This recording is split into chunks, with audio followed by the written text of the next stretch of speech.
Steve, the Cookout Coach, and you're listening to the Barbecue Central Show. Start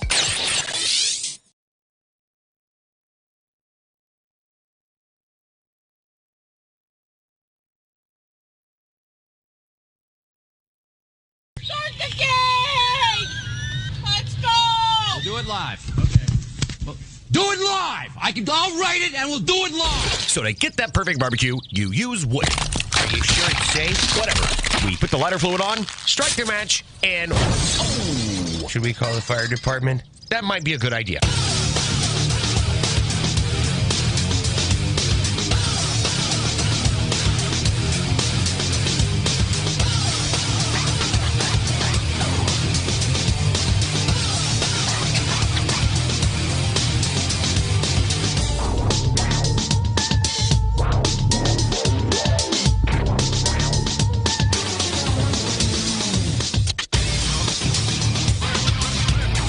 Good evening and welcome to the Really Big Barbecue Central Show. This is a show that talks about all things important to the world of barbecue and grilling, originating from the Rock and Roll Hall of Fame city of Cleveland, Ohio, the barbecue capital of the North Coast.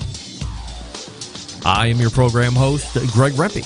Happy to have you aboard here on your Tuesday evening's live fire fun and frivolity show. Or perhaps I should say, great to have you here during your live fire fun and frivolity show. I'll get to why I would say that here in a second. However, if you would like to jump in on the show tonight, here's how you do that. You can get in touch with the show by sending an email to greg@bbqcentralshow.com. Or on the Twitter and Instagrams at BBQ Central Show. Anything else you want to find out about the show can be found at the main website, thebbqcentralshow.com. And here's what's happening in case you get the newsletter coming up in about 12 minutes from now. It's the first Tuesday of a brand new month, by the way. Last month of the year, 2021, rapidly coming to a close. More rapidly than any other time of the year except for next week and the week after that and the week after that. But other than that, rapidly coming to a close. Co-founder of How to BBQ Right. We missed him last month, but he is back this month. Malcom Reed will be joining us. So anxious to catch up with Malcolm, see what he's been up to since we talked to him last. And we have a whole bevy of topics to go over this evening during our time. So look forward to that. 35 past the hour, we'll be joined by a first-time guest. His co-host joined me a number of months ago for the first time. This will be his first time. He is a co-host of a podcast called Baseball and BBQ. I don't know if you're a baseball fan or not, but recently, I think last week, the owners locked the players out. Get that big stuff out of here. So we'll talk all about that part of baseball and that business and what's happening to the players and why the owners would do such nonsense. How the players are going to be reacting, and perhaps the most important question of them all for any baseball fan is this going to creep over into the regular season? And we'll go from there. So we'll be welcoming in Jeff Cohen for the first time.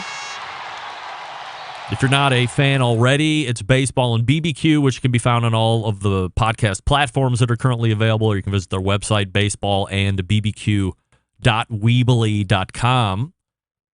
And that'll do it for the first hour. Then we'll move to the second hour because it is the first Tuesday of a month. In the second hour, that brings a visit from only one of the most prolific food YouTubers out there as well, Sam the Cooking Guy, will be joining us. So we'll see how one segment goes. We might go to two. We actually have a giveaway that's going to be going on. So if you are on Clubhouse or you have the Clubhouse app and you want to look to win something, rumor has it there'll be a Nikiri knife to give away during Sam's time this evening. So jump over to Clubhouse if you want to. The room's open right now, and we'll pull you up. We'll do a little quick game. And if you get it right or you're the winner, you'll get a Nikiri knife, which I think retails somewhere in the neighborhood of $70 to $80 before shipping. So great, right before the holiday. Keep it as a gift to yourself or give it to somebody if you're really looking to impress, because that knife is awesome. So that's Sam the Cooking Guy in the second hour. There you have it. Malcom Reed, Jeff Cohen, first hour. Sam the Cooking Guy, second hour. Your phone calls and emails and Clubhouse reactions as we mix them in. Don't forget you can follow me socially at TikTok, Instagram, Twitter, and Snapchat at BBQ Central Show for a live video feed of the show. You can also visit Facebook and Twitch /BBQ Central Show or on YouTube /RD Rempe. As I had mentioned a couple times already, live on Clubhouse as well. First, let me welcome in a new watcher / listener to the show, currently residing in Wickliffe, Ohio, where I used to live for a number of years. And what makes this guy unique, he's a high schooler, and he's voluntarily watching the Barbecue Central Show. We welcome in, of course, Shane to the Barbecue Central Show jungle. Welcome in, Shane. I also have it on good authority that he has an active interest in both live fire cooking and just cooking in general. So that's a good thing. Hopefully we continue to inspire him, perhaps when he's around the general house and maybe I'm cooking, he takes an interest and I can show him some Pitmaster stuff as well. So we welcome Shane. Now we have this. A Barbecue Central Show exclusive news update. Greg Rempe reporting from the breaking news desk here in Cleveland, Ohio, the city that breaks the most live fire breaking news as it's breaking across the country, nay, the world. The Barbecue Central Show, after existing in one form or fashion since 2006, will finally be making its debut on regular radio, perhaps this coming Saturday, 9 to 11 Central Time. Also, for any of you currently residing in and or around Seymour, Texas, you're in luck because you'll be able to grab it right on the radio by tuning into KSEY-FM or anywhere else besides Seymour, Texas. Listen online at KSEY.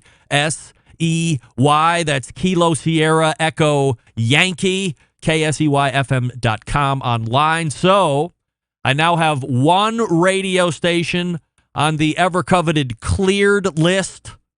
So the floodgates will open. I'm sure barbecue syndication is close. Therefore, world barbecue talk radio domination only a few moments away. Undeniably. So, just to reiterate, how that's going to work is they're going to take, I talked to the station owner through email last week, trying to put this together hastily. So they're going to re-air this show on Saturday. I'm not going to do any kind of censoring of any guests. That's totally up to them. I'm just sending them the raw first hour and raw second hour. We've agreed on sponsors. All my stuff is going to stay in. I don't know what they're going to do on their end for that, but as long as my stuff stays, they're welcome to it. And if a guest or myself gets a little loose on the language because this is internet-based, there's no FCC regulations, they will have to comb through the show and make sure that it is FCC compliant on the KSEY side. However, this is a first radio station cleared, so now we can start looking at other radio stations to also get on board and potentially have conversations with radio syndication houses, things like this. So I thank Mark and the gang over there at KSEY for putting me on. I guess we'll see if that happens this week. And we'll look forward to that. So Seymour, Texas, welcome to the Barbecue Central Show. How lucky it is for you to be a part of this very long-running, most downloaded barbecue show ever in the history of ever. Listener feedback from the show last week. Anthony in Texas. Greg, I have been doing a lot of thinking the past few days, and after careful consideration, I think you should start a cat podcast in addition to the Barbecue Central Show. Your story last week about losing one for a few days had me rolling. The cat stories are always funny and entertaining. I mean, who doesn't love those cat piss updates when they were happening? You act like a hard ass with those cats, but I know you really love them. Longtime fan, and I love the show. Regards, Anthony. Well, Anthony, I certainly appreciate your support in encouraging me to start a cat podcast alongside of the Barbecue Central Show. There are two things that are, will not happen, and you are completely wrong about. Anthony, there will be no cat podcast whatsoever. And as far as you telling me I act like a hard ass with those cats, but you really know I love them, no. As I continue to maintain, I am indifferent about the cats. If the cats run away tomorrow, my life does not change. I mean, I gain more sleep at night, but my life does not change in any form or fashion. I do not become sad. I do not miss them, nor do I want to go out and buy more cats to replace them. So thank you for writing in anyway. Charlie in South Carolina. Greg, Rusty is a gem for the show. The story he told last week about his vending job at the concert arena was incredible. Everything that could go wrong did go wrong, and he still came out on top in the end. I love hearing about the progress of his barbecue trailer, and thank you for doing the segments with him. And thank you, Rusty, for sharing. He's also a great embedded correspondent. He should start his own podcast, too. I think it would be great. Anyway, love the show. Regards, Charlie. Charlie, what are you talking about? Rusty co-hosts the Pitmasters podcast, you fool. Like for over a year, I think. Maybe longer than that. Not only would he do a good podcast, he has a good podcast, along with the Anthony Lejeune. So you might want to look for that on your podcast app, Charlie. Thank you for writing it. All right, before we get to Malcom Reed, let me talk to you quickly about Yukon Glory and their burger serving set. The Yukon Glory Burger Serving Set, an essential set for foodies and burger lovers. If you really want that restaurant feel at home, they've got you covered with the full burger board setup. This set includes a stainless steel basket for your fries or veggies, 2 ceramic condiment holders for your favorite sauces or condiments, and a slate plate to serve up your burger in style. This deluxe burger board is made from durable, long-lasting premium acacia wood with deep reds and browns that will not fade over time. With the holiday season here, this is the perfect holiday gift to give the chef, grill master, or burgerholic in your life. Trust me, they'll thank you for it. The burger board set and all of Yukon Glory's products are sold on the Yukon Glory website, which is yukonglory.com.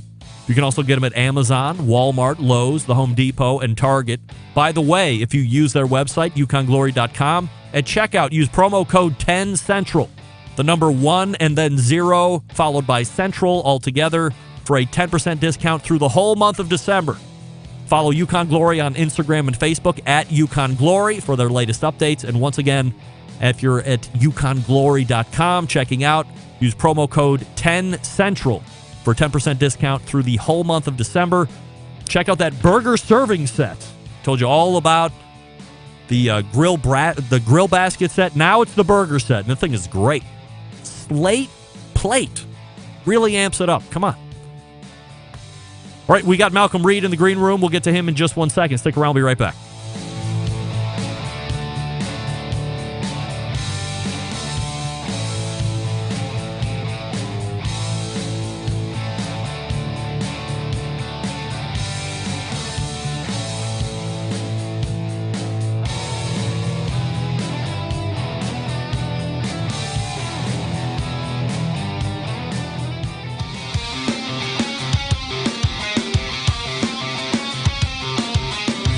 Broadcasting live from the Barbecue Central Show studios in Cleveland, Ohio. You're listening to the Barbecue Central Show. Once again, here's your host, Greg Rempe. All right, welcome back. This portion of the show is being brought to you by the Barbecue Guru, creators of automatic pit temperature control technology, sellers of automatic pit temperature control devices, ceramic cookers with built-in power draft fans, accessories to make your barbecue and grilling life easier. Visit bbqguru.com for more information or call them 800-288-GURU. That's 800-288-GURU. The Barbecue Guru continuing to be a breakthrough in barbecue technology. All right, it is the first Tuesday of the month in the first hour, and of course that brings a visit from one of the most prolific live fire cooks in general, also on YouTube. We race to the hotline and welcome back friend of the show, Malcom Reed. Hey, Malcom. Malcom, I can't hear you. Is this on my end? No. Disconnect, close the browser, and then come back in, and we'll try it again, just like that. I think this is what happened last week with, who did I have on last week and we had that same issue? Who was it? Leanne Whippen, that's who it was, of course. Also, there's Malcolm, you there? What about now, man? You got me? Gotcha. All right. This seems to be a new thing that's recurring on the show. First guest has no audio as they connect in, but that's all right. Yeah. Same thing happened to Leanne Whippen last week. But nevertheless, here we go. So are you like on remote? Are you in a deer camp? Or what are you up to? I came back to civilization, but I'm protesting the office. I'm not going back to the end of January. Aha. That's what happens when you are the ultimate boss. You set your own rules to a certain degree, right? Yeah, well, we can have a one-man walkout. I think that's okay. It's good. Well, good when for the company. when the man walks out, then that certainly sets a precedent. No doubt. That's the way to do it. So we missed you last month. Mark Williams filled in, which was great. Of course, always love getting his perspective on stuff. I wanted to ask you, I know the beginning or middle of November, you had that big weekend for the top 5 donors of that Palmer Home fundraiser. So would love a in-depth, detailed recap on how it all won, who showed up, and how much of a great time everybody had. It was really, really unbelievable because we did that fundraiser I guess we started in February and we ran it till Labor Day. We were able to raise, I think, over $25,000 for the Palmer Home, which was incredible, way beyond what we imagined. And we brought the top 5 donors in and let them bring a guest. And we had people from New York, from Wisconsin, from Illinois, from California, and I think Vermont or somewhere like that. It was remote. But it was a good spread. It was like a mix of people from all over. And we just kind of rolled out the carpet and we made it a day about them. I mean, I wanted them to learn something, so we kind of went through our Memphis and May top secret rib recipe with them. We swore them to secrecy, but we showed them from start to finish how to select the ribs, how to cook the ribs. Everybody got their own whole rack. 2 people actually finished a whole rack of ribs too. I'm talking about every bone. I was Wow. impressed. But we started them out with some good old Southern hospitality. We did the biscuits and country gravy, and I smoked a pork butt overnight. So we kind of did a breakfast sausage seasoned pork butt. We topped it with some spicy tomato jam. We did some Mark did some bacon wrapped donut holes. We did a full crab leg and shrimp boil for them with all the fixings. Shell whipped up some pimento cheese. We did a little appetizer of pimento cheese with pork rind. And we had a big charcuterie board. So it was like a day of just indulging, and then adult beverages the whole way.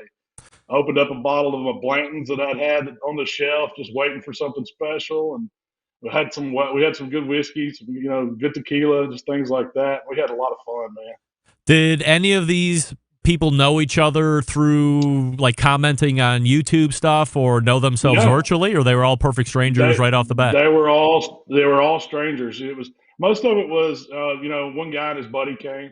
We had a couple people. We had one guy that brought his daughter because she was really getting into barbecue, and she was one of the ones that raised the money, talked him into doing it.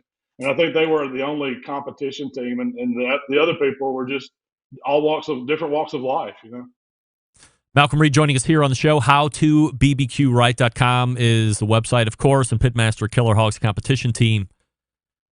Am I correct in hearing or reading that outside of How to Barbecue Right's YouTube channel, and then you and Mark every now and again do that Out to Smoke, where you're reviewing or talking about some of your favorite products, nothing sponsor related, just stuff you get your hands on. Are you working on also now a separate podcast or show or something on top of all of this? Yeah, we started. Well, this is what I'm doing for December and January is hunting. I love to go hunting and fishing when I get a chance, when I'm not barbecuing, when we're not busy with the business of it all. But we started up. Me and Shell were fortunate enough to buy some land that's not too far from us, and we kind of have a deer camp there. And so, a bunch of my buddies go down there and hang out. So I said, let's start, a little outdoor podcast about deer hunting. We call it the Buck Junkies. And it's so far, we've done, I think, 3 or 4 episodes of the podcast, and we're just having fun with it and telling stories about our take on deer hunting and how we, what we've learned over the years and how we're getting our kids involved with it, and things like that. It's something else for me to do. So are you recording this at deer camp? You have like a remote setup, or are you bringing everybody into the traditional podcast studio and laying it down there? Right now, we're in the podcast studio. We kind of do a little set change. Shell's rigged up some camouflage curtains to put in the background. We put a couple deer heads on the wall and put a sign up, and all of a sudden we're the buck junkies. Are deers still as big a pest as they have been in recent years? Well, Mississippi has more than its fair share, and I'm sure the auto industry would love for them for us hunters to take our quota every year. But unfortunately, it doesn't happen. I mean, there's so many deer out there, and it's something that I've done for a long time. And the guys, Mark and his brother Jamie, and Mikey, they've been hunting. They grew up hunting, so it's something we're all passionate about. But yeah, it's a pretty big deer population here in our state. And I assume it's really big for you, aside from the whole hunt and getting a buck. And it seems like this year, right out of the gate, everybody I talk to that's a hunter, I'm not necessarily a hunter, but everybody I talk to that's a hunter has gotten a buck or two right in that first weekend or two anywhere I'm talking. Yeah, we hadn't really killed a lot of bucks this year. We're starting to see them now. Our rut's really kicked in. So, the bucks are on. But we had a really good youth weekend. We got all the boys that hunted with us got to kill a doe, and I put a doe in the freezer. I think the other guys have put a doe in the freezer. So we've been cooking a lot of deer meat at camp and having a lot of fun. I froze to death today. It was cold. It was a wintry 34 this morning, which is cold for me. Is the best time to hunt in the morning? Is it the first thing out, or do you stay out all day? Hey, this time of year, it could be any time when those bucks are chasing the does. Usually our day starts before sunup, and then we take a little break for lunch and then get back in there about 2 o'clock and hunt till dark. So I'm not a full 12-hour sit guy, but I like to take a little break, come down, and then get back in there. So what is quota for somebody? Different regions in our state have different numbers. Like this year, we have a huge quota because of the CWD problem. They're trying to take out some of the deer. So I think we have 10 and 3 or something like that you can kill, and we won't kill that many deer. Like if I take 1 or 2 does and 1 buck, I'll be happy. But legally, you can kill a bunch. Well, I know out here in where I'm at, and certainly I'm not in any kind of rural area, which makes it all the more shocking. But I guess that would speak to the amount of development that's taken place over the years, too. They were here first, and you're displacing them. And if they're not finding somewhere rural to go and do whatever deer do, then you have what I call the deer gang walking down the street, where you have no trees, no forest, no pittance of woods. And all of a sudden you have 5 deer walking down the street like those the big horses that pull the Budweiser carts. You can hear them coming down like clickety clock, and you're wondering where the hell they came from, and then they magically disappear somewhere else. So I know there have been any number of sharpshooting contracts that have been out, like through SWAT on different city areas, where they go and try and triangulate an area where they're really heavily populated to try and thin them out. But yeah, you can see them all over the road, exploded, and you see all the tractor trailers with those big deer guards out front now because they're tired of having to pay for new hoods and radiators and all that other stuff. It gets expensive when you have a big fleet of trucks. So hopefully you're doing your share out there to thin the herd, as they say, so we appreciate that. Moving it up a little bit here, plans for How to Barbecue Right in 2022. Maybe just the first part, like as you and Shell start to forecast out what you'd like to do. What is it looking like for the fans? Well, I mean, we hadn't made our video schedule, but we're definitely going to keep pumping out content, man. I plan to do my recipes on the main YouTube channel, How to Barbecue Right, and all the fun stuff on TikTok. And of course, we've got our podcast that we try to do as weekly as we can. We miss a few weeks here and there, but it's that's kind of our going forward. I'm going to hopefully get back into doing some more comps than I got to do this year. I only got to do 3 or 4 this year. Had a lot of fun in the ones I did do, so it made me really miss it. So next year I'm going to get back out there and I'm going to at least try to get to the Royal. Of course, we'll do Memphis in May, but some of the other ones that are within reach that I can get to on a weekend, I'm going to do. Video content wise, man, I usually hit the holidays up with some fresh stuff and then just try to plug in stuff I'm cooking. whatever I see that kind of catches my eye or I want to put a spin on. I know I'm probably going to be doing a lot of deer cooking because I want to stock the freezer up. So Competition-wise, would you like to do 10 or 15, or is that even stretching it out? 10 would be good. That's usually 10 to 12 is what me and Waylon would shoot for on that. With the big ones thrown in there, that's not too much to ask. I'm not going to be like every week or every 2 weeks hitting the road, but if I can, mix in a good little mix of them, maybe one a month or something like that, that'll be fun. Still with the steak cooking as well, or would you like to go to a contest that has them both mixed in so you can just be somewhere for one weekend? It really depends because I really let Michael do the steak cooking now. I hadn't cooked a steak contest in a long time, and he's been playing sports, so it kind of, he didn't get to cook any this year at all. So if he wants to cook one, and there's one that's like has a barbecue contest tied to it, we might do it. But and then I might jump in there and just cook some because it's fun. You never know. As far as How to BBQ Right, the main channel, pumping out content, is it? I mean, you've been doing it a long time now, just like I've been doing this podcast for a long time now. Does it ever become tedious for you because you've had so much time in? I know folks that are just getting into finding YouTube and realizing it's such a resource for everything and how to figure out how to cook stuff. They're going to find you inevitably, especially if it has something to do with barbecue and grilling. They see your subscriber count and they're like, oh, I didn't even know about this guy. But you've been doing it for 12 years and 14 years and 15 years and longer. Does it get tedious or try is that even a right word? Trying to figure out something new to cook or putting a Malcom spin on something? The ideas really aren't hard to come up with. I keep a pretty good running list of recipes or things that I haven't cooked that I think that can be translated to the grill or the smoker. But the hard part ends up being able to find the time for Rochelle to do the editing and all the back end stuff. I mean, we enjoy the filming and the cooking of it. Everything that leads up to that, where it slows us down, is the production. And so we've got, so we hired Tyler. He's kind of our social media manager, and Shell's kind of training him or kind of coaching him along on her style of editing to where our videos that's the big thing with my videos. I want them to have that same voice, like we're sitting here, me and you talking.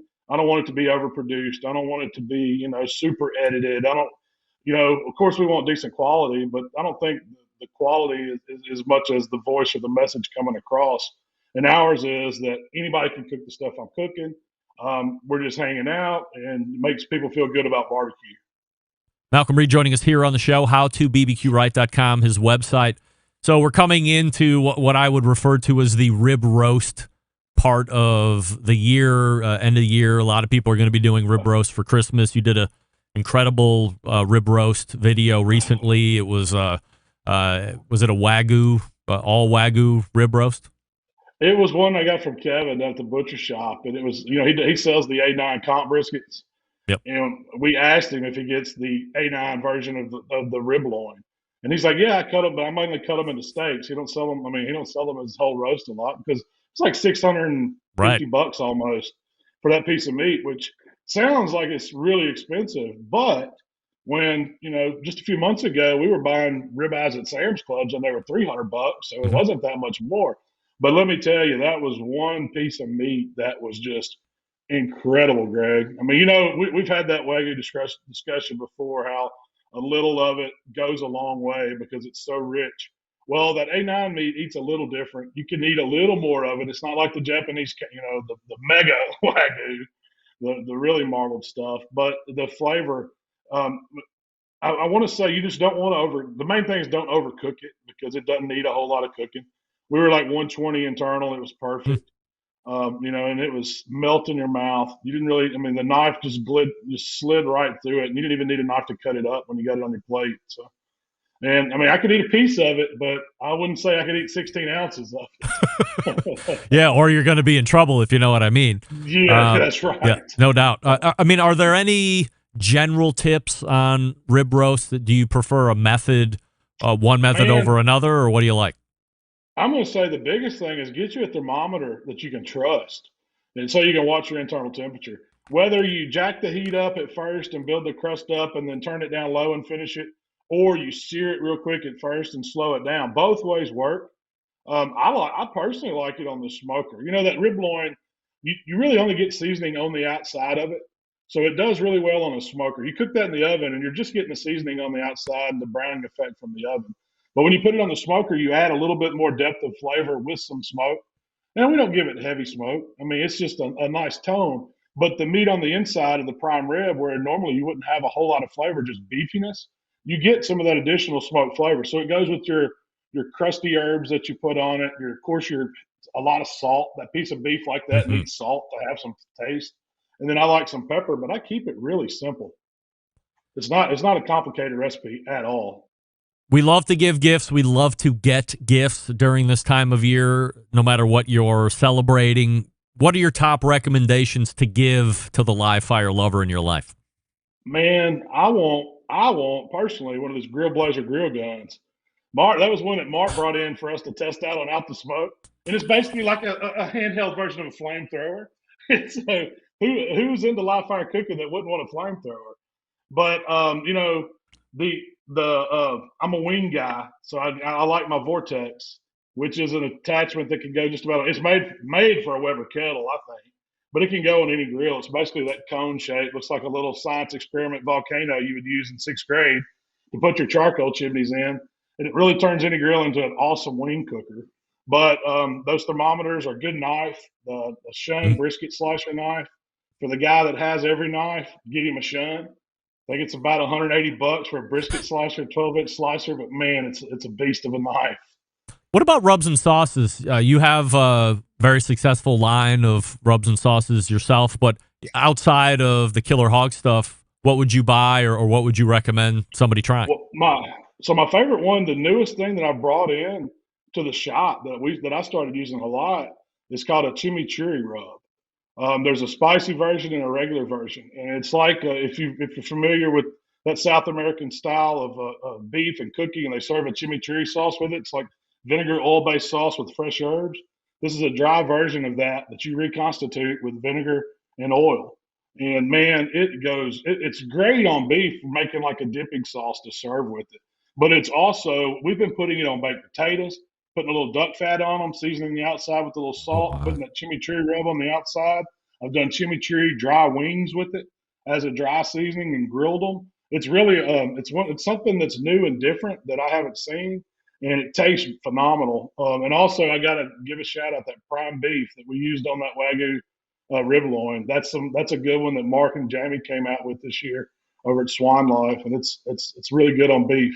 And this chimichurri stuff, you can go over to How to BBQ Right or Killer Hogs to get it, or call up the store, or what? I want to say, if you just search chimichurri rub, I'm sure it'll pop up on Google.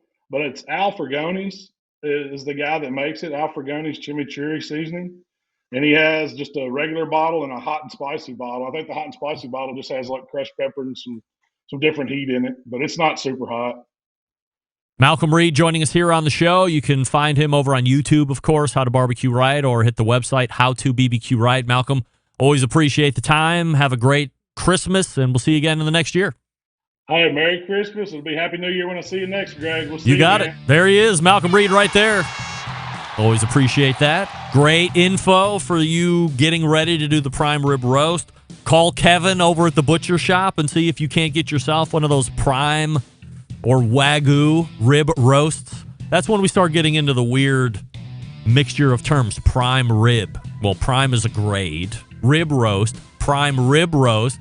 Yep. Wagyu rib roast. Use the right terminology. We know what we're talking about. Call Kevin.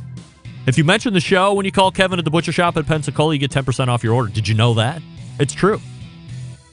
Jeff Cohen is in the green room from Baseball and BBQ. We'll get to him here in just 1 second. I'll talk to you quickly about Primo Grills. What do we all love about ceramic cookers? We love that they are fuel efficient. We love that you can achieve low and slow temperatures for traditional barbecue meats. We love that you can get rip-roaring hot for high-temperature grilling of steaks and other thin cuts. But what's missing in the everyday lineup of ceramic cookers? The real ability to do true zone cooking. Two-zone cooking, very important to both professionals and backyard cooks. It's the best way to manage a fire and cook with confidence. However, getting a 2-zone fire in a round ceramic cooker, not very realistic. Why? Because it's round. Enter Primo cookers and their game-changing oval design. This grill gives you the ability to execute the 2-zone setup that you desire. It also gives you the other ceramic grill benefits as well. Really, when you break it down, there's more than 60 different ways to configure the Primo cooker, so you're only limited by your culinary imagination. If you're looking for accessories to complete the Primo grill cooking experience, they have a rotisserie accessory that you can get. They have a pizza oven insert that you can get, half-pan drip trays. They have the rib rack trays. You can also stick a whole chicken in the middle of that. Number of different things. Here's what you do. Go to primogrill.com. That's the website, primogrill.com. Find a dealer near you. They only sell through dealers. All the accessories sold through dealers as well. And then buy all that you want. Here's the bottom line. Best ceramics in the biz? Yes. Patented technology? Of course. True 2-zone cooking capabilities and multiple sizes? Yes and yes. If you just have to have a round one of those, you can do it. They have round Primo cookers. But really, get the oval. Be a game changer. Be a mold breaker. Do what's different. Who's ready for a Primo? I'm ready for a Primo. Let's go. Primogrill.com or follow them on social media at Primo Grill. We'll be back with Jeff Cohen from Baseball and Barbecue right after this. Stick around. We'll be right back. You're listening to the #1 most downloaded barbecue and grilling podcast anywhere. The Barbecue Central Show.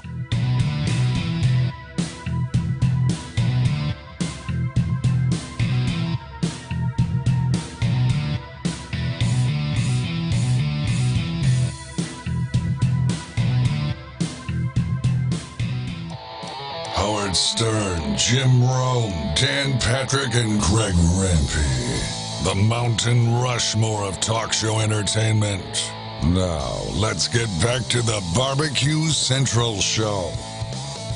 Welcome back. This portion of the show being brought to you by cookinpellets.com, your #1 source for quality wood pellets for all your pellet-driven cookers. Visit cookinpellets.com for more information or to purchase. That's Cookin, Cookin.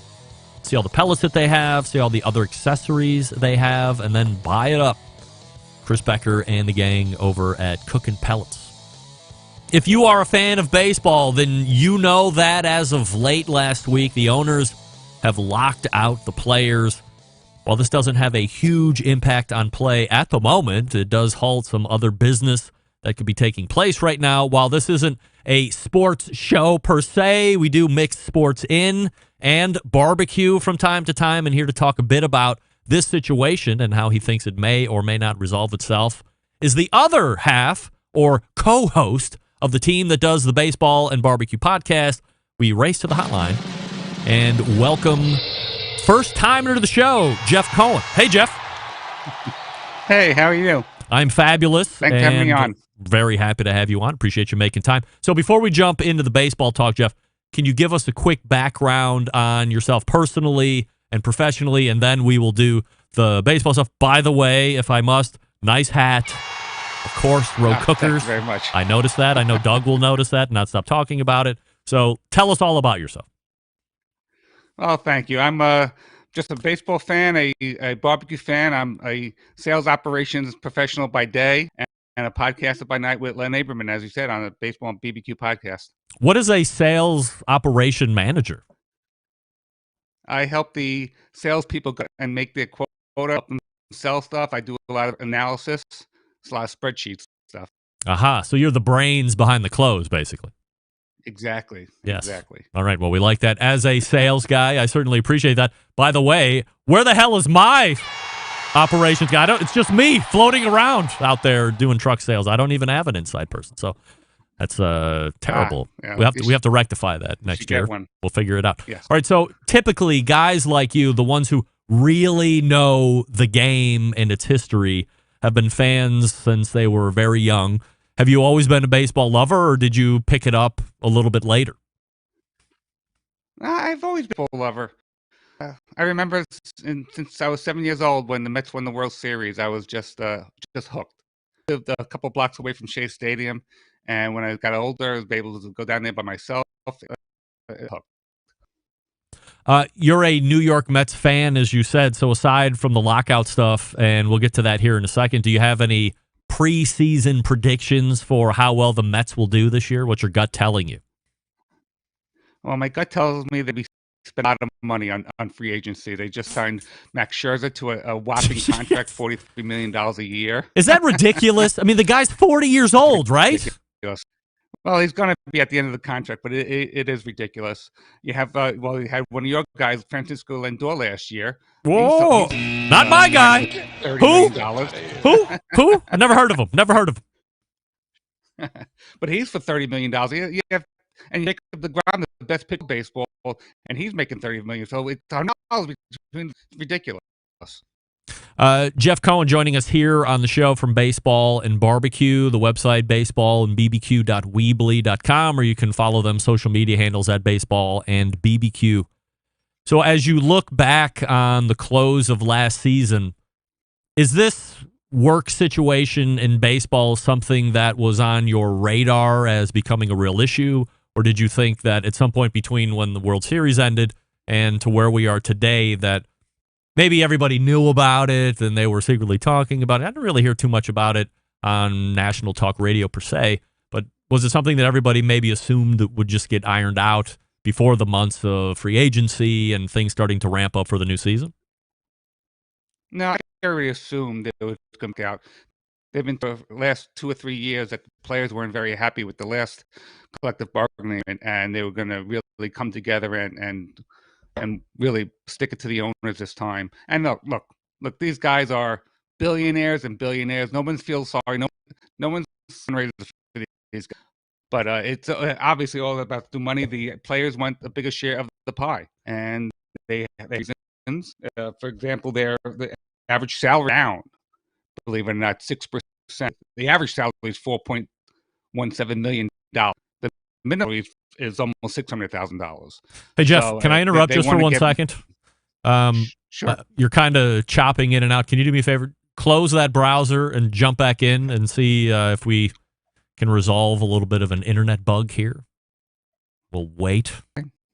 Just go ahead and close that out and then rejoin me back in 1 second here, as the internet gremlins are abound here this evening. Which is great because we're going to be making our debut in Texas on Saturday. KSEY joining us. If you're not local to Seymour, Texas, or you're just joining us here during the live broadcast, KSEY will be carrying the show on regular radio down there, but also outside of Seymour, Texas, KSEYradio.com, I believe is the website, if you want to check us out there. So, all right, Jeff's back. Go ahead. So you were saying the average salary right now is $4.7 million? $4.17 million. Holy moly. Which is down, I know, which is down 6% from $4.3 million the year before. Wow. And the minimum salary is $600,000. So this lockout is the owners locking out the baseball players. So is there a bargaining agreement that is currently taking place, or people are just like the players were pissed, or what's? I'm having a little trouble connecting where the issues are here and how we can resolve them. Collective bargaining did expire December 1st. So that's when the owners locked out the players, meaning no business is happening. The reason why is because the last 1994 they were playing with an expired agreement, and then the players went on strike in August, and it lost the 94 World Series. So to prevent that from happening again, they're going to want agreement before the new season. So the owners have now locked the players out in order to force them to get an agreement in place. At the table and to hash out an agreement. Now, let's see. Basically, in the current lockout now, so what does that mean for the players? They can't go into the facilities, and they have no way to operate business-wise. So how is doing this going to force them to go to the bargaining table if the player, because in essence, the owners could have screwed themselves. Like, the players don't have to come to the bargaining table. and you could lose a portion of the season or the whole season or everything, right? Yes. Well, essentially, hundreds of players right now do not have a contract. They like to. They're not conducting any of the free agency business until the collective bargaining agreement is agreed upon. But it also means the players can't use the facilities, like you said. If they're injured, they usually go to the spring training facilities or their doctors. They can't do that. They can't get any training facilities from the team trainers. It's all they have to do it on their own. So they want to be able to knock out this agreement, which has a myriad of issues that they have to go through before the next season. And I fear there's going to be a delay in spring training and a delay in regular. That's my opinion.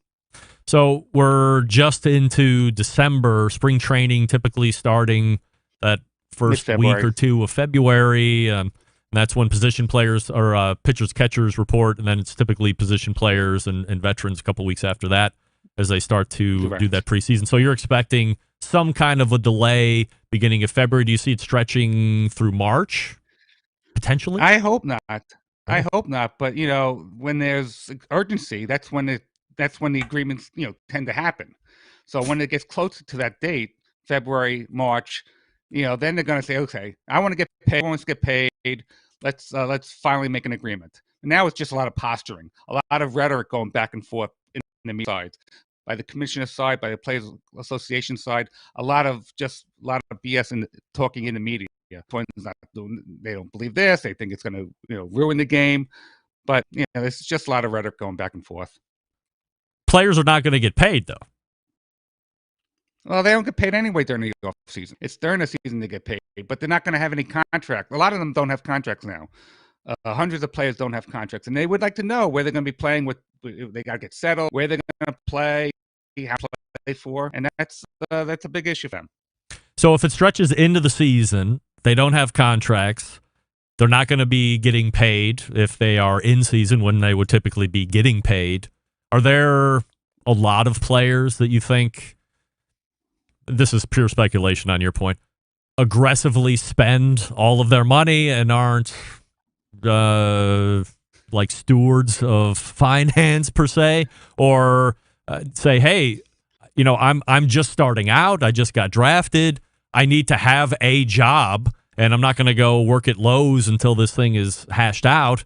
Let's get to the bargaining table here sooner than later. Exactly. I think the younger players, like the 24th, 25th, 26th team, who's getting paid home, they might feel it a lot. Well, like I said, they're paying $600. They should be able to budget their money on that. But the got to be able to last. But then again, I saw Max Scherzer said they have a pretty big war chest if they do have a strike, and it might could sustain the younger players until they resolve it. So nobody's going to be starved, that's for sure. I am often curious and jaded, perhaps, in this whole talk of war chest funds, and there's this magic arc of cash laying around that older guys that are established in the league are just going to through philanthropic ways give their money or this money. I mean, whose money is this? Are players just contributing to this just in case this happens? And then the older players are going to give the younger players some money to keep them afloat. I always think that's nice to say, but have you ever heard of that really happening? Well, I think they have through their dues, which I have no idea how much they are. They have a pretty good investment portfolio that's adding to this pool of money that they have that they can distribute if they need to. Now they don't want to need to, but if they do, they have like I said, making $20-30 million, they're not gonna need that money, obviously. Well, this isn't baseball, but I know through various reports that Ben Simmons, who's a prolific basketball player for the 76ers, seems to be spending money like it's water, buying a new car a month and all sorts of expensive watches and various homes. And, he's got to play to make a paycheck so he can cover his nut every month here, and he's been sitting out all these games. So I would imagine that there's a certain percentage of baseball player that spends it as quickly as it comes in. Here's the deal. Yeah. Your prediction, and here we go. We're going to get a prediction from Mr. Baseball of the baseball and barbecue side. Your prediction on when the lockout will end, and we'll hold you to it. I'm going to give you a range. I think it's going to end close to Valentine's Day, then New Year's Day. Let's say mid I'm going to February. Wow. All right. February it is. So we'll see how that works out. On the barbecue side, Jeff, before I let you go, we got a couple minutes. What's your favorite style or region of barbecue? And then to where you are on the island, what's the best barbecue you've had? Place near, not too far from me, in Garden City, New York, called Smokehouse. That is probably my favorite barbecue restaurant to go to. As for region, I'm not. I'm more prefer regional barbecue. I know what I like to cook. I like to on my tray have a pit barrel that I hang the ribs on. But I'm doing a lot of grilling this week, and will be next week because my house is going under construction. Oh, I'll be doing chicken out there on patio, that's for sure. All right, last question before I let you go. Between you and Len Aberman, who's the better barbecue / griller? Oh, that Len? Len for sure. Wow, absolutely. I thought you would take it. He does a much better job than I do. He's better. And besides, before I go, I'd like to make a shout out to my sister and her brother-in-law, who I'm a big fan of your show. That's so right. We love Mike Savino. Long time. Maybe the longest Centralite ever in the history of the show. He's been with me pretty much from day one, so I appreciate you reminding and mentioning that. So this is Jeff Cohen, co-host of Baseball and Barbecue. Check him out on the website, baseballandbbq.com, or subscribe to the podcast on all podcast platforms, social media handles at Baseball and BBQ. Jeff, really appreciate you coming on tonight. Thanks so much. Very much. Take care. You got it. There he is. Jeff Cohen right there. Baseball and BBQ. Subscribe to it. You love baseball. It's always good to switch it up a little bit. Yes, there was some... I think maybe he was on Wi-Fi and maybe a little further away from the modem. I thought Doug would have coached him up on that since Doug probably strong-armed him into wearing that hat tonight. Anyway, good baseball talk from the co-host of Baseball and Barbecue, Jeff Cohen. Thank you, Jeff. Let me talk to you quickly about Do Wellness and David Leans. Did you know that people who set goals 4 to 6 weeks before the new year ends are 3 to 10 times, yes, 10 times, more likely to achieve their fitness goals? Be honest. How long has losing a few pounds been on your to-do list? Now, we all listen to the show because we love barbecue, and I know a lot of us make a habit of getting second and third servings because it's delicious. But what effect has that and an activity level that used to be a little bit more active and isn't now had on your health over the last handful of years? Maybe you've heard that having a dad bod was cool, but take it from a stud like me, it's not. There's nothing sexy about wearing your gluttony everywhere you go. Not to mention, being overweight increases the risk of all causes of mortality, including strokes, most cancers, coronary artery disease, sleep apnea, hypertension, osteoarthritis, mental illness. Making the decision to change decades-old food habits can be the difference between you attaining your health goals versus dealing with the unknown health challenges that you and your family will have to face. Luckily, thanks to my new friend and friend of the show, backyard barbecue enthusiast and men's health and wellness coach, David McDowell, you can eat barbecue all year round and still lose fat.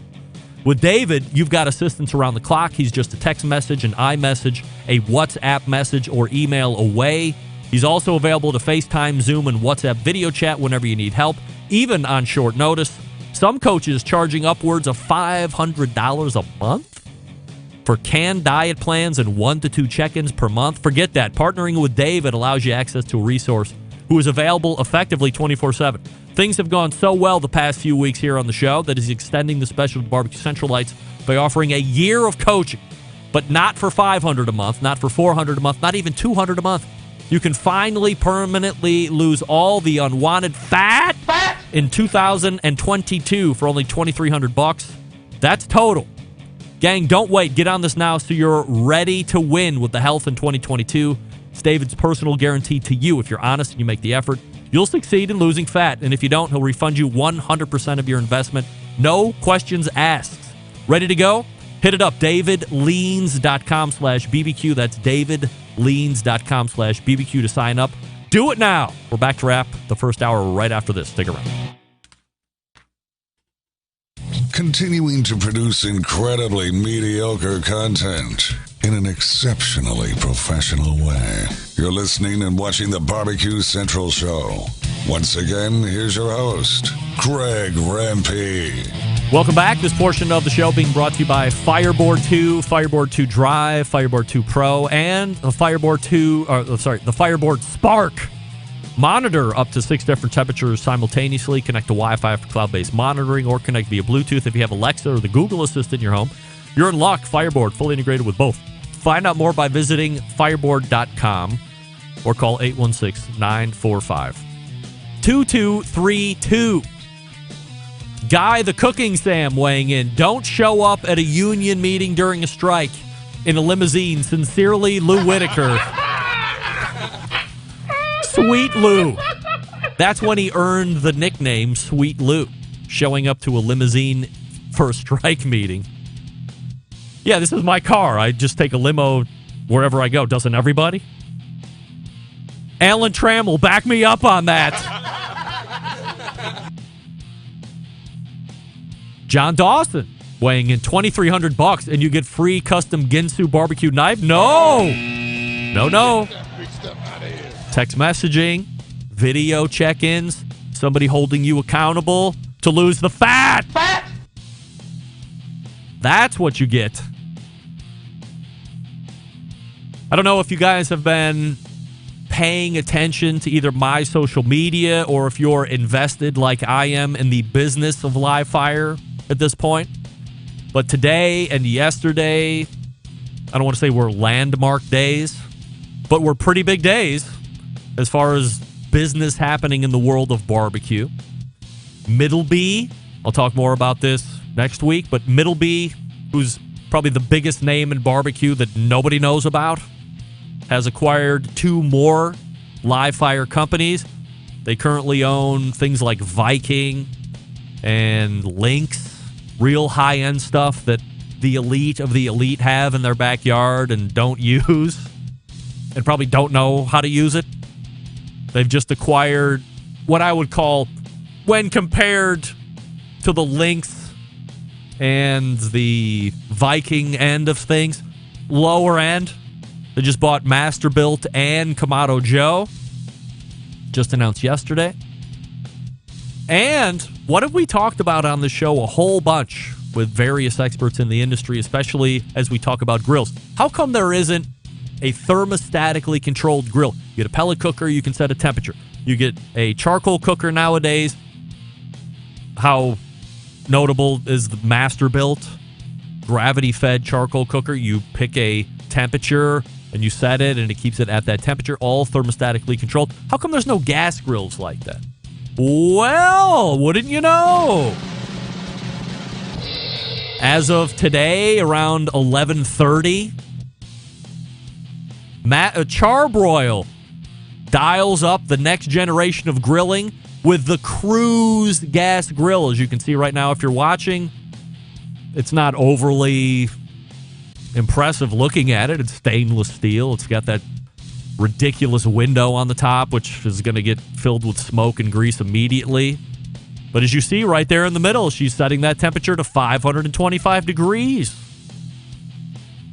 So let it be the first of, let's call it the gauntlet of thermostatically controlled gas grills to hit the market. I have an idea, a speculatory idea on who's actually making that, because I know a company in Canada that was talking about this kind of technology well over a year ago. It looks a lot like that cooker, but we'll reserve that for next week as well until I do a little bit more fact-finding. Anyway,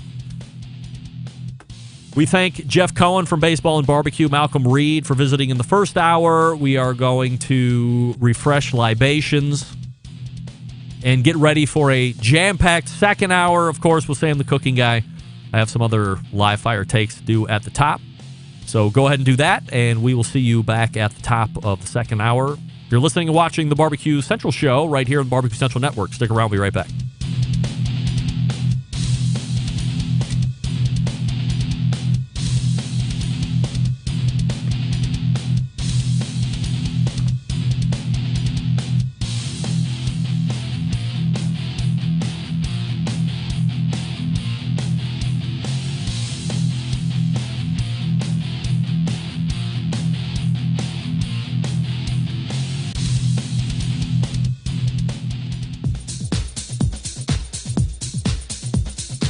Happy to have you aboard here for the Really Big Barbecue Show. Boing. We cook because we have to, and we grill because we want to. Hit me. Fine, how's it going? You have a great show. I'm a big fan. Boing. So what seems to be the problem here? This man looks like he's dead, and he's in the crackle. Charbono! It's all about the charbono, dude! Succulent fish. What? He ate 2 feet for wieners. Oh, listen, Lavernius, shut your face. I'm shaking like a dog shit peach seeds. We have top men working on it right now. Top men. And just like that, we are into the second hour. Welcome aboard. It's the Barbecue Central Show. We talk about live fire barbecue and grilling items. Sometimes nothing to do with barbecue and grilling items, like we did in the first hour when we talked with Jeff Cohen from Baseball and Barbecue. We talked about the baseball lockout. He says some point in February he thinks there'll be a resolution. Players aren't going to get paid. Hundreds of players without contracts. So if you missed that in the first hour, you can always go back and subscribe to the podcast and get it at your leisure. The show airs live every Tuesday night from 9 to 11. Go to thebbqcentralshow.com and get all of your clearinghouse information there on ways to watch and listen to the show live and where to subscribe for podcasts. Still to come on the show. Correspondent John Solberg, and you are listening. John, please. Police. Still to come on the show this evening, Sam the Cooking Guy will be joining us in about 13 minutes from now. And, yes, you can follow me socially at BBQ Central Show on Instagram and Twitter, TikTok, Snapchat, /BBQ Central Show on Facebook and Twitch for a video feed. Also, /RD Rempe on YouTube for a third video feed option. And we are doing live audio on Clubhouse as well. So if you'd like to get in there, don't forget, when Sam comes on, we're going to be doing a giveaway of a knife. So we'll try and pull in a Clubhouse listener, do some questioning, see if it's well worth winning a Nakiri knife, and away you go. So you can listen that way. Also, if you are a podcast listener only and you would like to be free of the ads, you can subscribe to an ad-free podcast experience 2 ways: through Patreon over at patreon.com/BBQ Central Show, where you can become a patron there. Or if you listen to the show through Apple Podcast app, you can get rid of all of those ads by subscribing right in the show. There's a button there, and you can hit that, and away you go. Coming up on the best moments of the Barbecue Central Show in 10 minutes or less this Friday, episode 206, taking you back to December 4th, 2012. Almost 10 years ago, featuring a guy by the name of Bubba Latimer. Remember Bubba? If you've been in it as long as I have, that being the live fire industry or longer, then you'll remember Bubba not only from this show, but his many TV appearances during the heyday or golden era of barbecue television. He was also a very accomplished barbecue competitor at the time that I was talking to him over those many years. And last but not least, outside of all that, very successful barbecue restaurateur. So in this particular segment that you'll hear this coming Friday, Bubba and I talked about getting into the barbecue restaurant business. And most importantly, for those that are considering to do it, a plan that you need to have in place to give yourself the best shot at success right out of the gate. Because as we all know through the history of the show, I've talked to a lot of folks that did barbecue restaurants, and they said it's really hard, and a lot of them failed, and they weren't ready out of the chute. So Bubba shares a lot of great information to set yourself up for success right out of the gate. Bubba shared some great info that remains evergreen to this day. So when you hear the date of the original airing, December 4th, 2012, realize that while it's 10 years old, a lot of the stuff that he's sharing is relevant, is something that you would want to take into account. Maybe there's some things you would want to freshen up here or there. But by and large, and I listened to it, this is some really great general advice, whether it happened 10 minutes ago or whether it was given 10 years ago. So be sure to check out the best moments of the show the best moments show this coming Friday. And then, might I suggest downloading the whole show? Because remember, this is only a portion of that entire segment that I did with Bubba. So there's a lot of other great stuff within those minutes, and there's a whole show wrapped around Bubba's segment as well. Maybe there's a new favorite segment that you might hear. Don't forget, if you want to hear a guest or segment again that has been lost in the archives, email John and let him know what you would like to hear. JON@thebbqcentralshow.com is the email address. Tell him what you would like to hear, and he'll do his best to meet your expectation for a best of show. Last week's best of show with Sean Walchef was a request. So he does it. He's happy to do it. Looking forward to doing it, actually. All right, so now we talk about something that isn't so great, which is the passing of yet another, what I would consider to be barbecue legend to a certain degree. A couple weeks ago, we talked about the passing of Bill Arnold and Blues Hog. No question, the legend there. Many people feel should be in the Barbecue Hall of Fame, should have been in the Barbecue Hall of Fame for years already, perhaps even when it got started by Mike and Ray back from the Barbecue Forum days. But that was just the beginning of the month, or towards the tail end of October heading into November. We lost Bill Arnold. And late last week, another passing of former guest, many-time guest of the show, Robert McGee, who is best known by many in recent years for opening and running the award-winning Q39 barbecue restaurant in Kansas City, Missouri. Passed away this past Friday morning after a 5-year battle with colon cancer. I certainly wouldn't consider myself to be a top friend and confidant of Robert McGee. This was news to me. I didn't know that he was battling colon cancer. I don't know how well known that was, or if he was just keeping that in tight circles. And aside from being a successful barbecue restaurateur, and when you talk about Kansas City barbecue, Q39 is quickly become legendary status, right? You have those standby Gates, Arthur Bryant's. I've heard through a number of accounts, while it's great for the history, the barbecue might be average at best. Some might like one better than the other. I think there's a Gates sauce allegiancy, if I'm not mistaken. The sauce is supposed to be really good, but the quality of barbecue might not be there. Can't say that for Q39. Everybody I've ever talked to says the Q39 has some of the best barbecue, not restaurant barbecue, but best barbecue they've had. And when you talk about Kansas City, has some of the best barbecue in restaurants that you can get across the country. And that's including your Memphis, your Carolinas, your Texas. Q39 right at the top of the list. I was actually at a number of those restaurants. Tried to get into Q39, but they were not taking reservations the time that I was going, or they were booked. I tried to weasel in through Robert McGee, but that wasn't happening, unfortunately.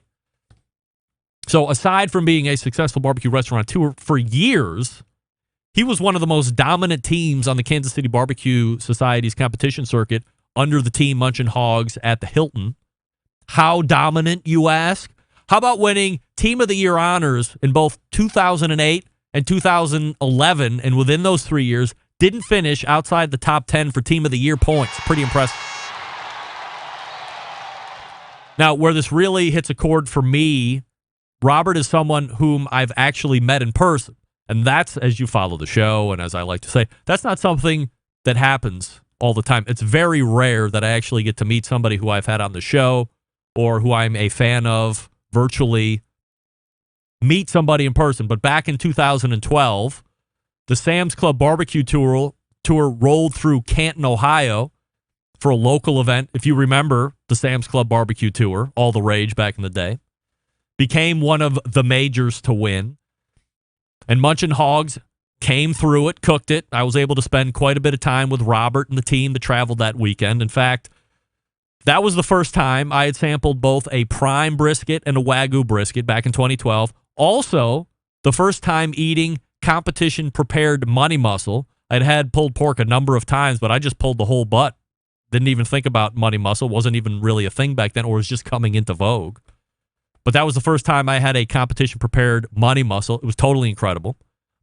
Like anything, I had fallen out of touch with Robert over the past handful of years. He got busy with the restaurant, didn't really hit the competition circuit nearly as much as he once did.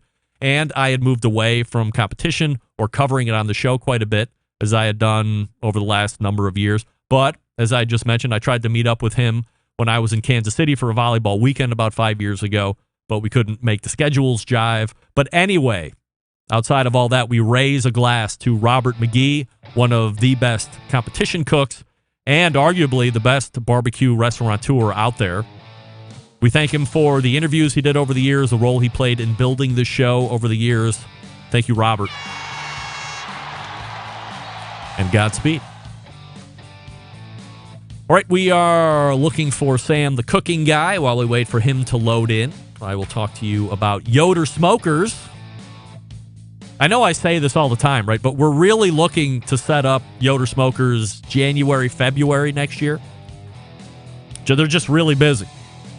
Yoder Smokers designs and builds builds all of their products in the United States, and building pride through craftsmanship, world-class customer service. That's the backbone of how they've built the company. This approach translates into what can be a truly bespoke style product that elevates gatherings and friends and family. Honored to have a trusted place in the backyard of America, from pellet grills to wood-fueled offset pits and charcoal grills. Consistent blue ribbon flavor has become synonymous with the Yoder Smokers name. Make no mistake, Yoder Smokers' flavor-driven design is unique to each style of pit, and the team has developed their cookers to perform time and time again while outlasting the competition for generations to come. It's this generational thought that's rooted in their handmade products and defines the integrity of the core values. American-made quality, endless flavor, the benchmarks of Yoder Smokers. Visit yodersmokers.com and grab yours today. That's Yoder Smokers to grab yours today. Check them all out. Iron Chef Michael Simon owns one, at least one.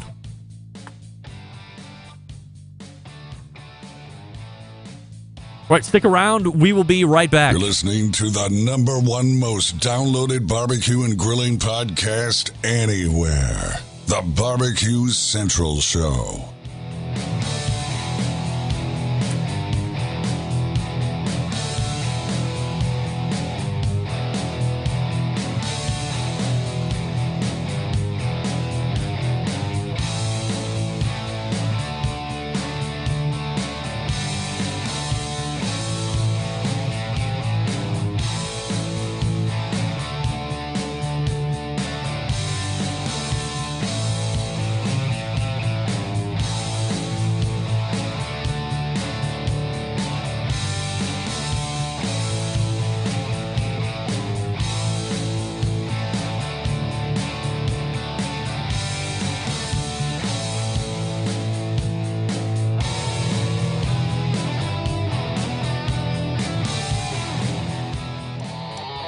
Stern, Jim Rome, Dan Patrick, and Greg Rempe. The Mountain Rushmore of talk show entertainment.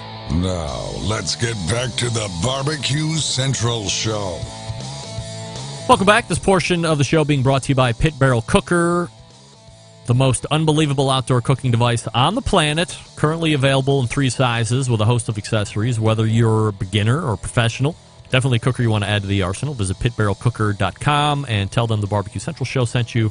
Also, if you're looking for a outlandish gift, and what I mean outlandish, I mean something you're going to get cheered for, end grain cutting boards. Go to pitbarrel.com or endgrainedusa.com, however you want to get there, and take a look at those cutting boards. If you get that get it for yourself. If you want to give a treat to yourself, that's fine. If you're really looking to set somebody in the right way going into 2022, you get them one of those end grain cutting boards, and they are going to love you forever and ever. Amen. My next guest blows it up all over YouTube with over 3 million YouTube subscribers. inching closer and closer to 4 million every day. They eagerly watch those cooking videos 3 times a week. We have a bunch of stuff to talk about this evening. Who knows if we'll actually get there, but we're going to give it a go. It is Sam the Cooking Guy. Hey, Sam. What's up, my friend? I am happy to see you. No doubt about it. Happy to be seen, man. Happy to be seen. All right, so I'm going to say this right off the bat. Anybody listening? Oh, gosh. Anybody listening that wants a chance to win a free prize, jump over to the Clubhouse app. Come on board. I'm going to punch in on this. Look what you have a chance of winning right there. The Sam the Cooking Guy 7-inch Nakiri knife. Sharp will cut all of your fingers and toes off. And on the butt, you get Sam's face. Look at that. Perfect. You get the logo right there.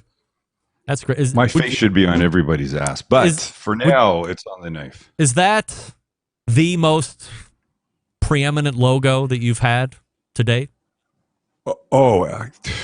Nothing comes close. No. I've had different ones along the way. The Cooking Guy brand started one way and went another way, and there were different colors and different versions, and that's it. It ain't going anywhere. I like it. The half face. Certainly. I like it too. It looks exactly like half of you. There you go. How's that? Right? Yeah. All right. So anybody listening that wants a chance to win, go ahead and jump into Clubhouse, and you can raise your hand, I think is what it's called. Or here's somebody here. We'll see if they want to come on stage. We'll get this iced out right off the top, and then we can talk about some of this other stuff. We're not getting to anything. You know that. What it's called, or here's somebody here. We'll see if they want to come on stage. Yell at caller, turn off your radio or whatever that is. Top, and then we can what is going on? Wait a second. We're not getting to anything. This could be my fault here. Yeah, this is my fault. All right. I just fixed it. Now, let me talk to the listener that's going to jump on. Darwin. Go ahead. Darwin, make sure that you close the web browser that you're watching the show on, so we don't get repeated back to ourselves, and we'll be all set. So, without any further ado, here we go. We're going to give it a whirl. We're going to welcome Darwin Carlson to the stage. Hey, Darwin. So, we don't get repeated back to ourselves. Darwin, close it. And we'll be all set. So, Darwin, without any further ado, here we go. Yeah, go to somebody else. All right, sorry. We're moving him to the audience. Sorry, Darwin. Sorry. Michael is also ready to come, so we're going to invite him on stage here.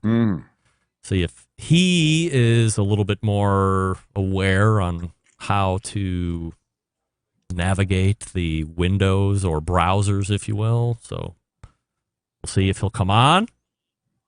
Michael, I've invited you. Go ahead and take that invitation, jump up on stage, and we can give you a chance to win a knife. It's a little bit more work than I anticipated. I'm not going to lie, Sam. A little bit more. It's a little more boring than I anticipated. But yes. Well, okay. Okay. We're inviting. Let's invite Darwin back on. I believe he might have rectified his situation since Michael is having a little issue. Give a second chance? Yeah, why not? It's your show. You do what you want. I'm just trying to figure out how this works. That was like 8 seconds of dead air that generally is not what you want. Here we go. That's all right. This is my show. I can edit it out. We welcome into the show Darwin. How this works. Darwin, how are you? 8 seconds. Hello. Generally, God, not what My friends. Wait, whose fault is this? Really? It's Darwin's fault. I don't know. Darwin. I think it's Darwin, close your web browser. Let me help you with this, Darwin. Turn your shit off. Wait, whose fault is this? Close your web browser, Darwin. Oh my God. This is the weirdest, like, deja vu kind of thing I've ever been in. I know. Let's go see if we can't invite Robert Salazar up. Oh. And if we can't do it, we're gonna go to email. God. Can we just talk? I'll give you the effing no, knife we can't. Robert, are you there? Yes, sir. All right, Robert's here. The Thank system God. works. So how does he win a knife? It took a little while to get here, but now we are in a position to give away a knife. Robert, are you excited about the opportunity or prospect of winning a Nakiri knife from Sam the Cooking Guy? Absolutely. All right. So we're going to play a game. Of course, that's what we love to do here on the show. So let me get the game page up. And before we do that, let's meet Robert Salazar. Robert, tell us a little bit about yourself. Live in South Texas. I'm an agriculture science teacher. Just a big barbecue fan and all of that sort, man. All Not too right. much. Love it. Let's play the game. Well, we love teachers, so. Yes. And for that, we thank you. Robert, what age are you teaching, Robert? High school students, 9 through 12. Oh, God bless you. Okay, guys, back down. This is my show, and we're playing a game. Here we go. Every knife that I've ever Here we made. go. Here we go. Go ahead. Let's just relax. All right, here's what's going to happen, Robert. I'm going to ask you a multiple choice question, A or B. Sam is going to give you the right answer or the answer that he would pick. However, why this is a game is in advance, you are going to pick what you think Sam is going to say or answer. Fair enough? Sounds good. All right, got to get best 3 out of 5, and here we go. I'm excited. Between the two, what is Sam's favorite cheese? American cheese or Colby Jack cheese? Colby. Final answer? Yes. Locking him in on Colby Jack. We go to Sam, the cooking guy. Is it American cheese or Colby Jack? How many does he have to get? Best 3 out of 5. Best of 3? Yes. Oh, he's got 1 in his column. He's correct. All right. Look, I'm a big fan of American cheese, but I generally use it for burgers. Yes. Or stuffing omelets after Thanksgiving. I find myself using the Jack way more often. Keep going. Next question. Question 2. Who does Sam... A little enthusiasm wouldn't be bad, Robert. Yes, sir. Yes, sir. Not a problem. All right. Next question. Who does Sam think is hotter? Janet Jackson or Jennifer Lopez? Let me qualify this by saying in their heyday, Janet Jackson or Jennifer Lopez. No offense to either lady, by the way. You're gonna go J-Lo. I mean, gotta have that light and flare. Final answer? Yes. All right. We'll go to Sam. Is it Janet Jackson or J-Lo? Well, I'll tell you that one of the two stand no chance at being hot in my mind. Okay. I will turn over all my cards now and tell you that Robert Salazar is right for the second time in a row. Wow, look at this guy. You only need one more, Robert, to win a $79,000 knife from Sam the Cookie Guy. Just $79, buddy. $79. All right, here we go. Last question for you to potentially win. We'd hate to see you get 3 in a row wrong and lose. That would be very embarrassing. Ooh. But no, but he has if you got this one wrong, he still has. Yes. It's just best out of 5. This is my show. Let me. Is that not correct? Let me host the way I want. But is that not correct? Yes. You made it sound like if. But he could lose 3 in a row. We could, but the way you made it sound like. All right, Robert. Here we go. This potentially wins it for you. So, what does Sam think is the best? Vodka or gin? Oof. I know what my answer is, and it's not vodka. I'm gonna go with gin. Yeah, I mean, don't let me sway you. That's I prefer vodka over gin if I drank, but I don't. Now I've seen him drink some bourbon on there before, so I know they're not the same. But I'm gonna go with gin. All right, gin. Final answer. Sam the Cooking Guy. Is it vodka or gin? Gotta say, I like his thinking. Okay, but he's wrong. There's vodka in this glass right now. Oh dear. Well, now it's become a little bit of a game. Here we go. Next question. Thank goodness. Does Sam prefer cooking with lump charcoal or charcoal briquettes? I'm going to go with lump. I mean, with that Santa Maria grill he's got. Final answer? Yes, sir. All right. Sam, for all the marbles, lump or briquettes? Well, I hate to disappoint the people that wanted Robert to lose, but he did win, in fact. Absolutely. I do prefer Lund. Right. And he gets an extra point because he I've got that Santa Maria in the backyard. So, that's right. Nice job, Robert. He must be a fan. All right. Well, Robert, you send me an email, Greg at thebbqcentralshow.com. Put winner in the subject line and send me your address to ship to, and I will send it right along. No, you Sam won't. Don't say that. He will send it to me, Robert, and then I will send it right along. I'm going to send his information right along to you. No, but you made it sound like you were sending the fucking knife. Robert, thank you for playing along tonight. I appreciate it. Well, thank you much, guys. We appreciate it. We've enjoyed both of y'all's shows. It's really thank you, Robert. It's really a joy every week for both of y'all. All thank right, you. There he is, so much. Robert, right there. Here's my question for. And from everybody here at What's Sam's Favorite, we wish you adieu. All right. I will play this game every month. Oh, yeah? It was great. Yeah, every month. We'll give something away. Well, by the way... get through the technical hurdles first. Here's one question for people at home. Has Greg and Sam ever met? I kind of gave that away, but... I think you would not know that we've never met each other. Am I right? Well, our witty repartee yes. would make you think these guys went back years in their friendship, which technically is true, but we've never shaken hands. If we went to final answer and somebody said, yes, they have, guess what? What? No. Sad state of affairs, but we look to rectify that in 2022. Absolutely. It is a year we will meet. We thank you for the giveaway, and we'll hold you to that every month commitment that you just made on air and video. As long as it doesn't take as long as it did to get fucking going, for God's sakes. Here's what I think is going to happen now. People are going to be energized and motivated. They're going to load into the clubhouse in the second hour. They're going to realize that Darwin was on the precipice of potentially winning a really cool Nakiri knife.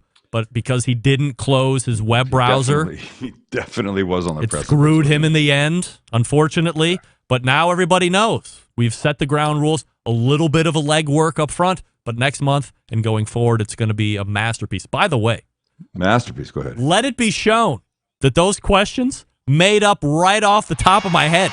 I did not have those scripted out. You were a master of this. I'm not just kissing your ass. I love the questions. They were really good. Yes. Can we know what the other? No, I was going to ask what the other ones were, but don't tell us. there weren't any other ones because I didn't. I was making them up as I was going along. While we're talking about giving away stuff, just let me say that at this time of year, our YouTube channel gives away stuff. You need only be a subscriber. You need only comment on the 3 videos we'll post this week. But we are giving away, you could get an Evo flat top grill that you see me cook on all the time. I think it's about $4,200. Could I get We're giving away, you? Could I comment and have a potential of winning that? No, you can't win. You know me too well. I'm sorry.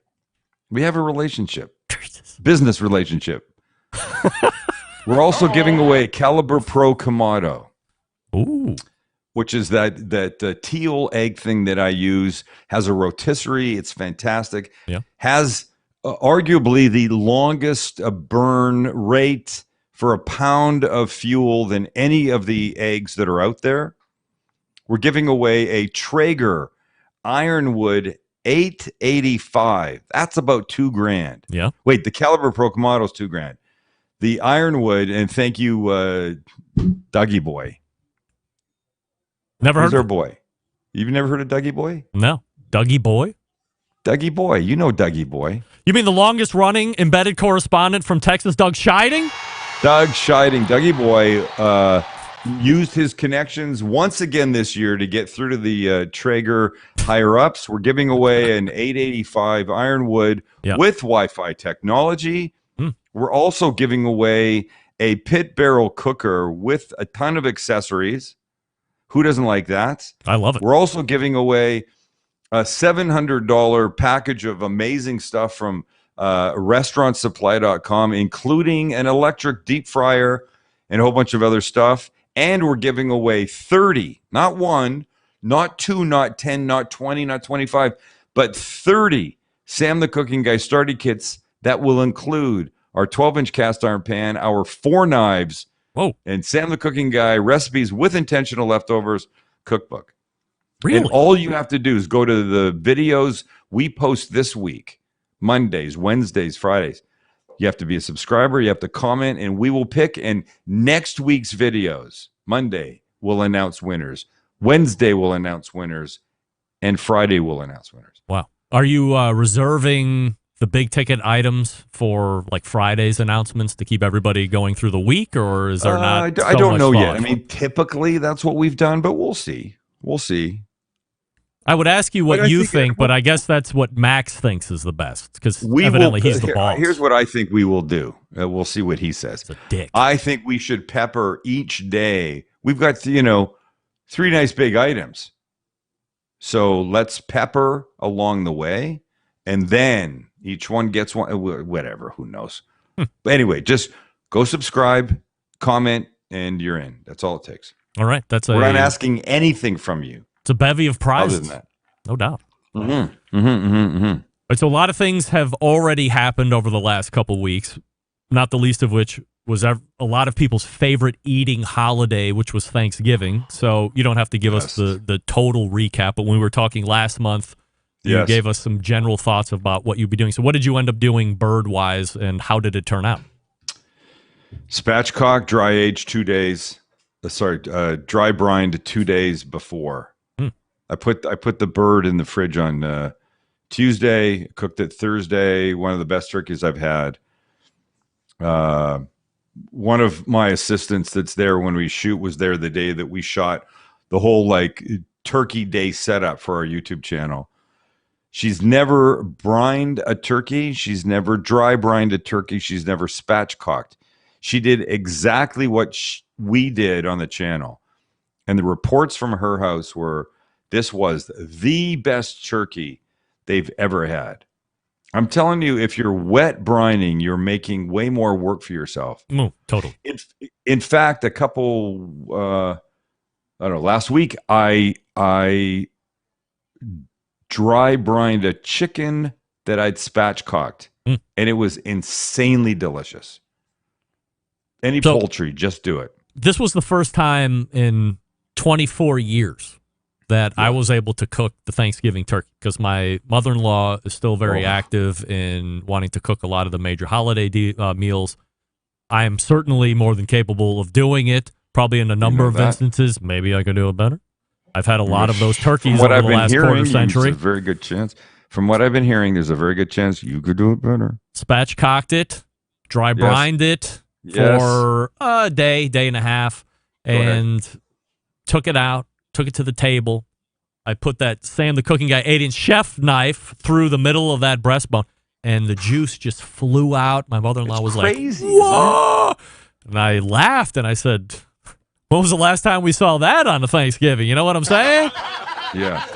And did you convince her that you should handle this from now on? I certainly think I made a case, just visually. And then the most important part, and I say, every beginning of November, late October, this is going to be, next year is the year I'm going to eat turkey 5 times or 6 times before the next Thanksgiving, and it never happens. Yeah. But I think I motivated enough this time, just through dry brining, where the flavor was amped up just enough, not anything crazy, just extra turkey flavor that was inspiring. It was easy to do. It's great leftover. It was great then. I don't know how many people can say that turkey was great then.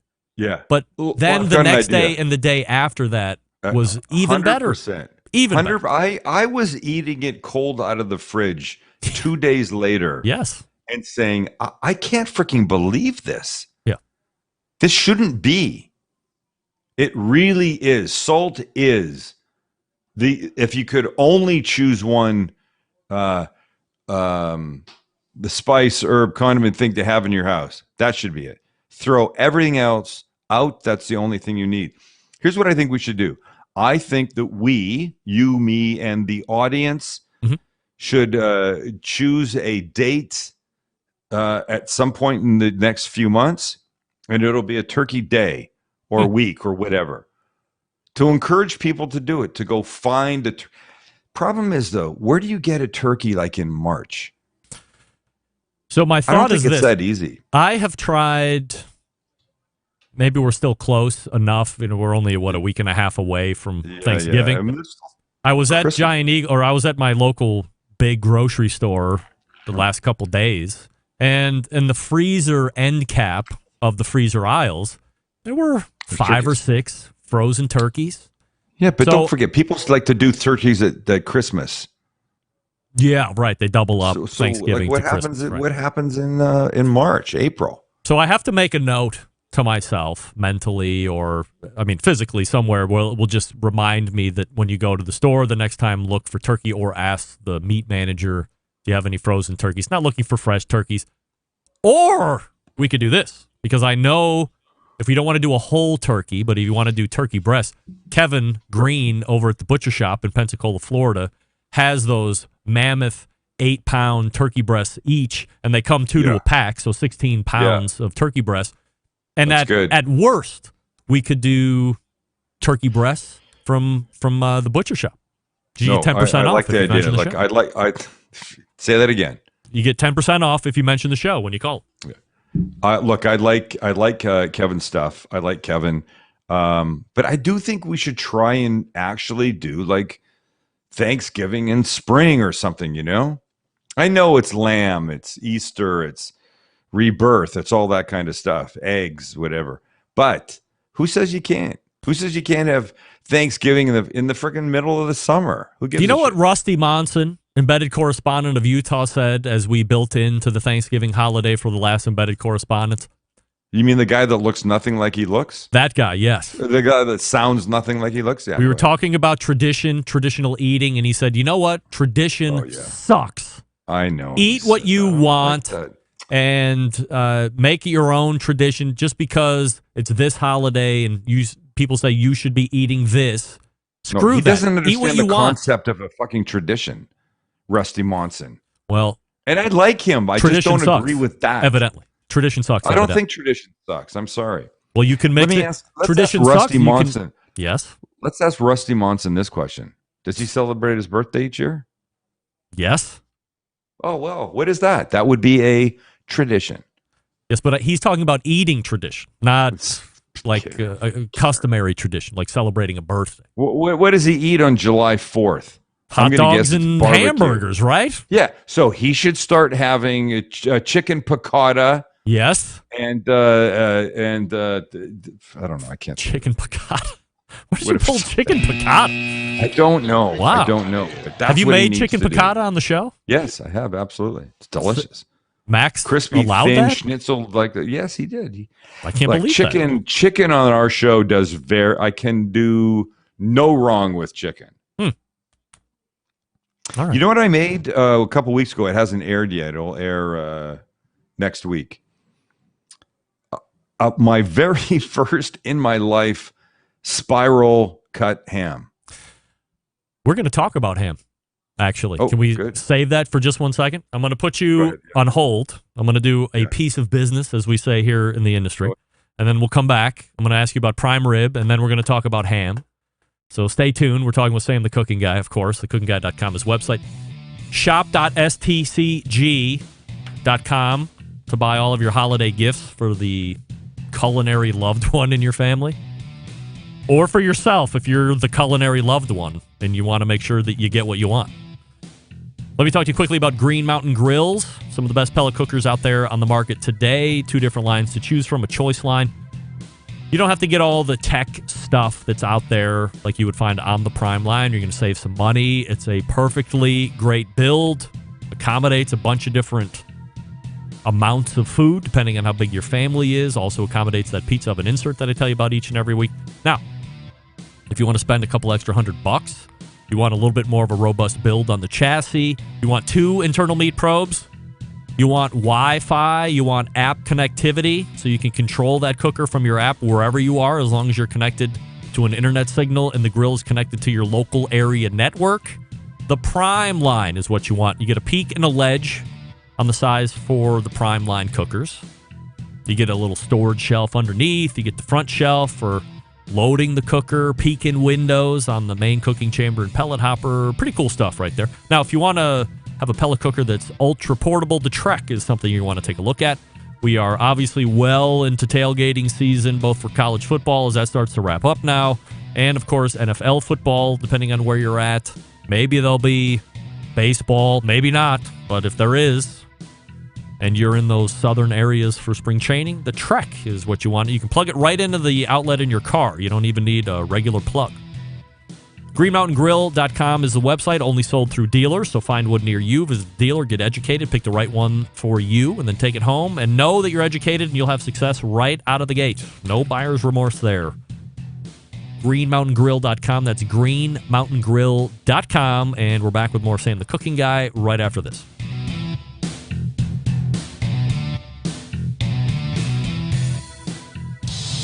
Celebrating over 10 years of prolific and unparalleled live fire barbecue and grilling talk.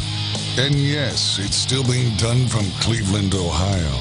You're listening to the Barbecue Central Show. This portion being brought to you by Smithfield.com. Through the grilling season, because it's always grilling season, you can get tips and tricks from world champ pitmasters like Chris Lilly, Darren Worth, Ernest Cervantes, and Charles Cridlin. Mouth-watering flavor and no artificial ingredients. Smithfield Fresh Pork. Quite simply, some of the finest pork money can buy. It's the trusted choice of world champion pitmasters for use at competitions and at home. I just used some Smithfield Fresh Pork for some pork tacos that I did. Or, as we say, carnitas. Sam the Cooking Guy is right here joining me. TheCookingGuy.com is website. Of course, this is the time of year. We talked about people that double up on turkeys, Thanksgiving, and Christmas. Yep. Yeah.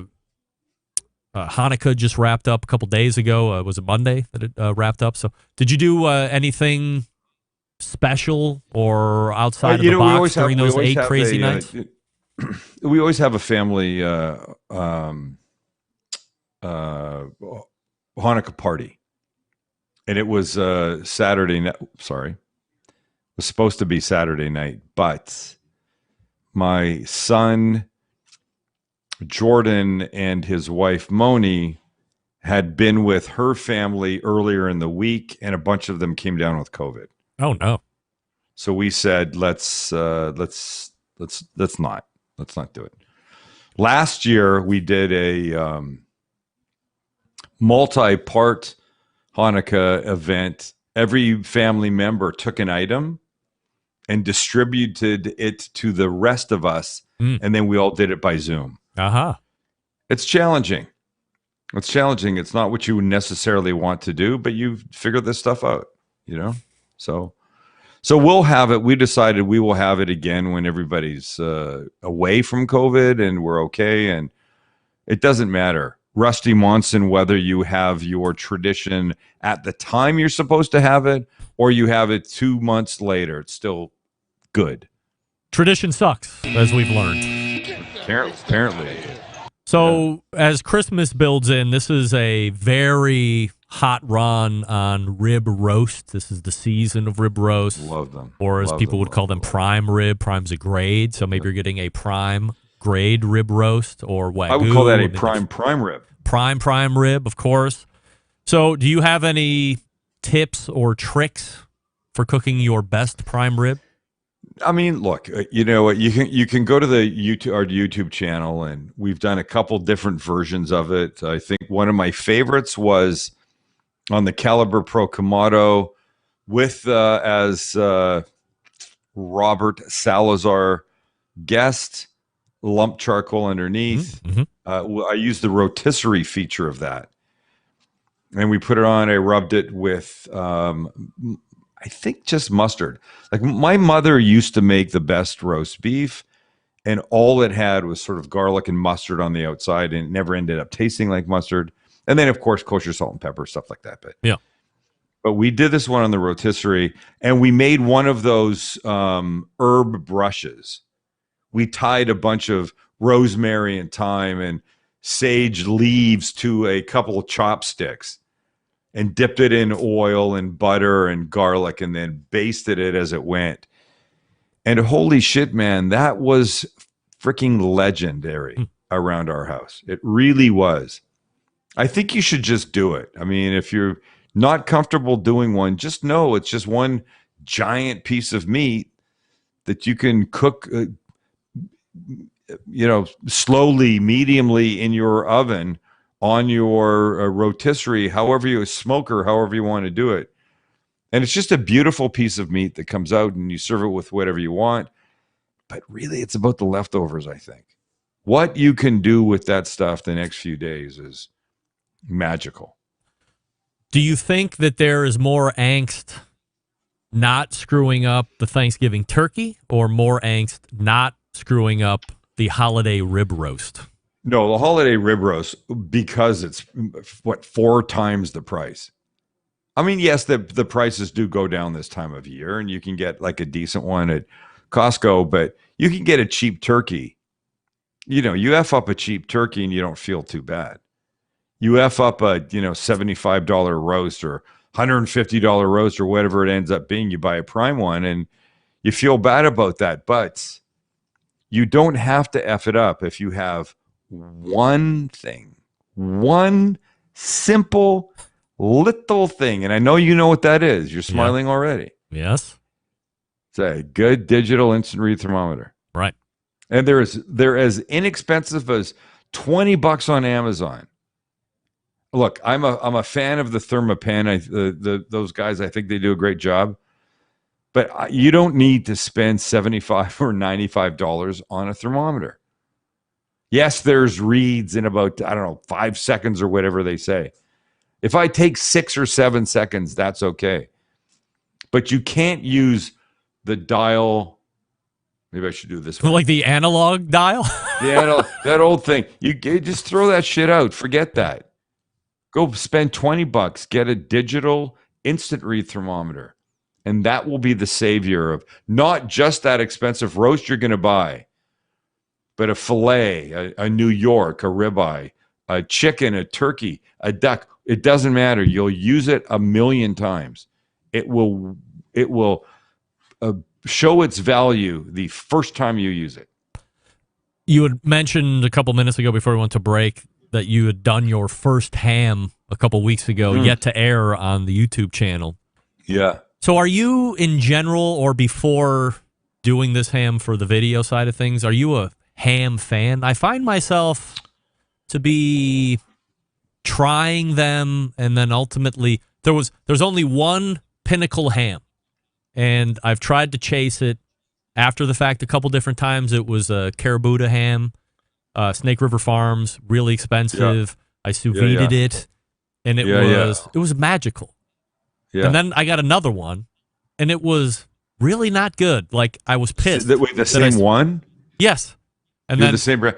Cooked it the same way, and I was pissed because it was a lot of money, and then I bought another one, cooked it the same way, pissed again because it wasn't nearly as good. So I don't know what happened the first time where it was so magical, but I wrote it down because it was so good, and then I had, not failure, but it was like, was that amount of money spent on a ham as good as one I could have got at the local grocery store? Yeah. I understand. Look, I've never cooked a ham, and I think it's pretty well known that I'm Jewish. I eat a shit ton of bacon. I love pork products. I love pork chops. I love ground pork. I love pork belly. I'm not staying away from a whole ham because I'm Jewish. It has nothing to do with it. It's just that I was not raised with one. I didn't know how to cook one. And when I decided somebody on Reddit asked if I would do a ham for the holidays. And they caught me at a weak moment. I said right away, yes, I will absolutely do this. And we did it within a couple of days. It just hasn't aired yet. But as I thought about it, I thought, all right, I'm going to do a ham. I could go they're all cooked. It's just, you're really just kind of finishing them, right? Right. I mean, unless you just go saw one off the whole hog at the butcher shop, and that's probably not happening. So I love the idea of the spiral cut one. And I bought one from Costco, and it comes with a packet of stuff that you mix. I don't really know. I didn't look at it too long. You mix it, I'm guessing, with water or something, and it becomes your glaze. And I threw that out and I made my own. And my own consisted of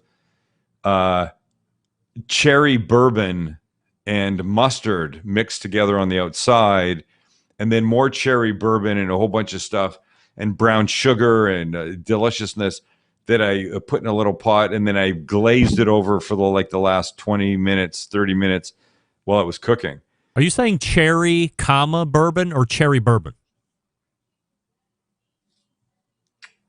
Don't know what the difference would be.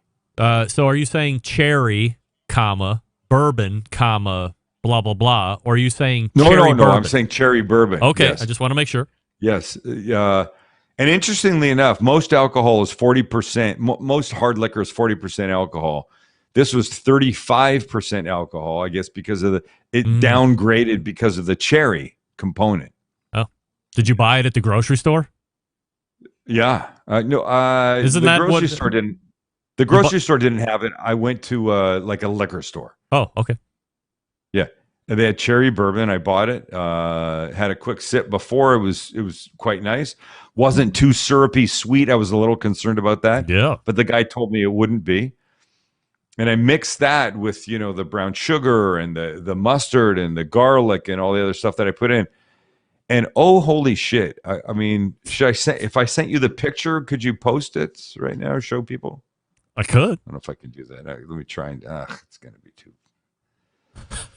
It's not going to be easy for me to do this. I take so many pictures. Is it going to be more of an issue getting a guest up for the first giveaway? No, look, top nothing of the hour? is going to be more. Nothing is going to be more of an issue than getting a guest up for this first effing giveaway. Wow. By the way, if Robert Salazar, if you're listening still, you have not sent the email that I need to forward to Sam. So I will forget that you won until Thursday when I listen back to the second hour. Now I can't find it, so I'm not going to do it. But just know that it was so delicious, so freaking delicious. I will make it again. And you know what you get when you cook a whole spiral ham in a really delicious way? No. You get a shit ton of ham for an omelet, for a sandwich, for a casserole, for a hand pie, whatever, everything. Yeah, it's great. It's great. I'm so happy I did it. Did you take it to 155 internal or something like that? 145? I think so. I think somewhere around there. I mean, I literally followed the Costco instructions. Cooked it at 275 for an hour, maybe 90 minutes. And then took it out and then glazed the hell out of it. And it's moist? Oh, so good. Really? We went crazy for it. Yeah, we went crazy for it. All right, maybe I'll give that and I know another you can try. buy one. I know you can buy one not spiral cut. I can go to the Honey Baked Ham store, which is world-renowned great ham. Maybe I'll have to try that. That guy in the commercial goes, ham so good, you better than your mother made. And I'm like, oh, dude, you do not want to be saying that on TV. I can only imagine his mother had already passed, or he would not have had the balls to say that. No doubt about it. All right, but Sam, let's talk. Great. Let's talk about gift recommendations, as the holidays only now a couple weeks away. What are you recommending when people say, Sam, what should I get my culinary lover? What do you think the best gifts of the year are? Take my knives out of it. I think a knife is maybe one of the most important things you can have in the kitchen. So I think you should buy somebody a knife. I think that's very good. Can I interrupt just for 1 second? Unsolicited plug for your knives. You're going to. I had the Nikiri first.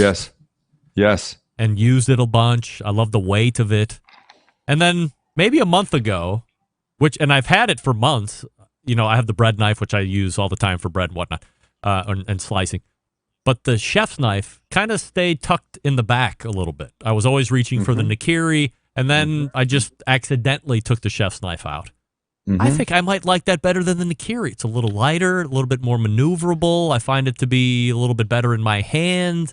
And I use that thing I'm looking for reasons to pull the knife out. It's great. Listen, I say this to people all the time. The knife that you use most will be the one that is most comfortable in your hand.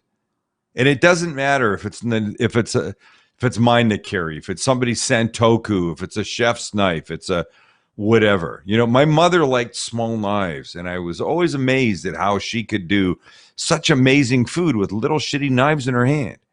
I mean, I don't mean shitty as in quality. I just mean small. Yeah.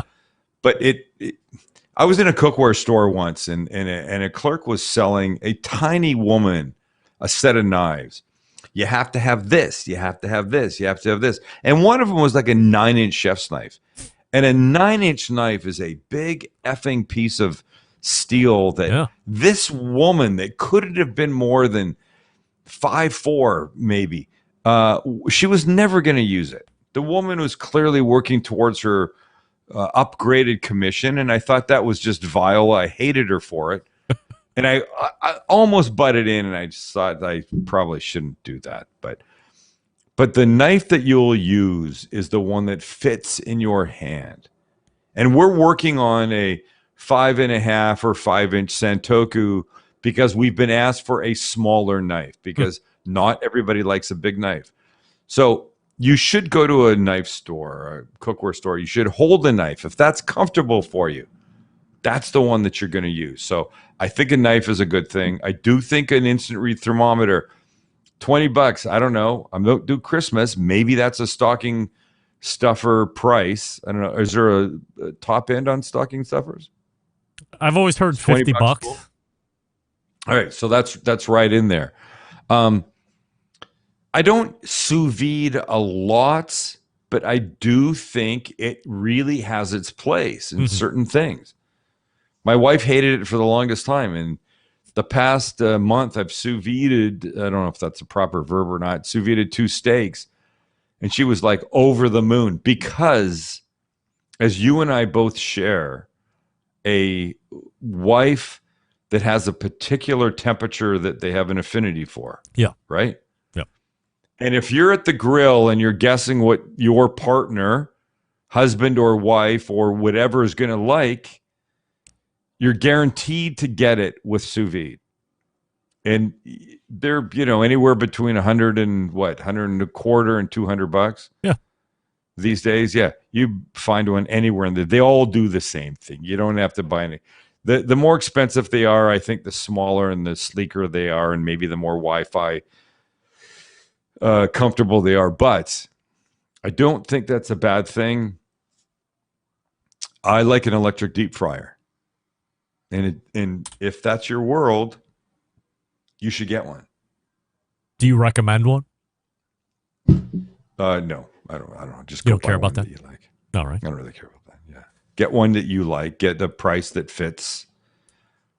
But if you're doing a lot of fries, if you're doing, look, we did chicken fried steak fingers the other day.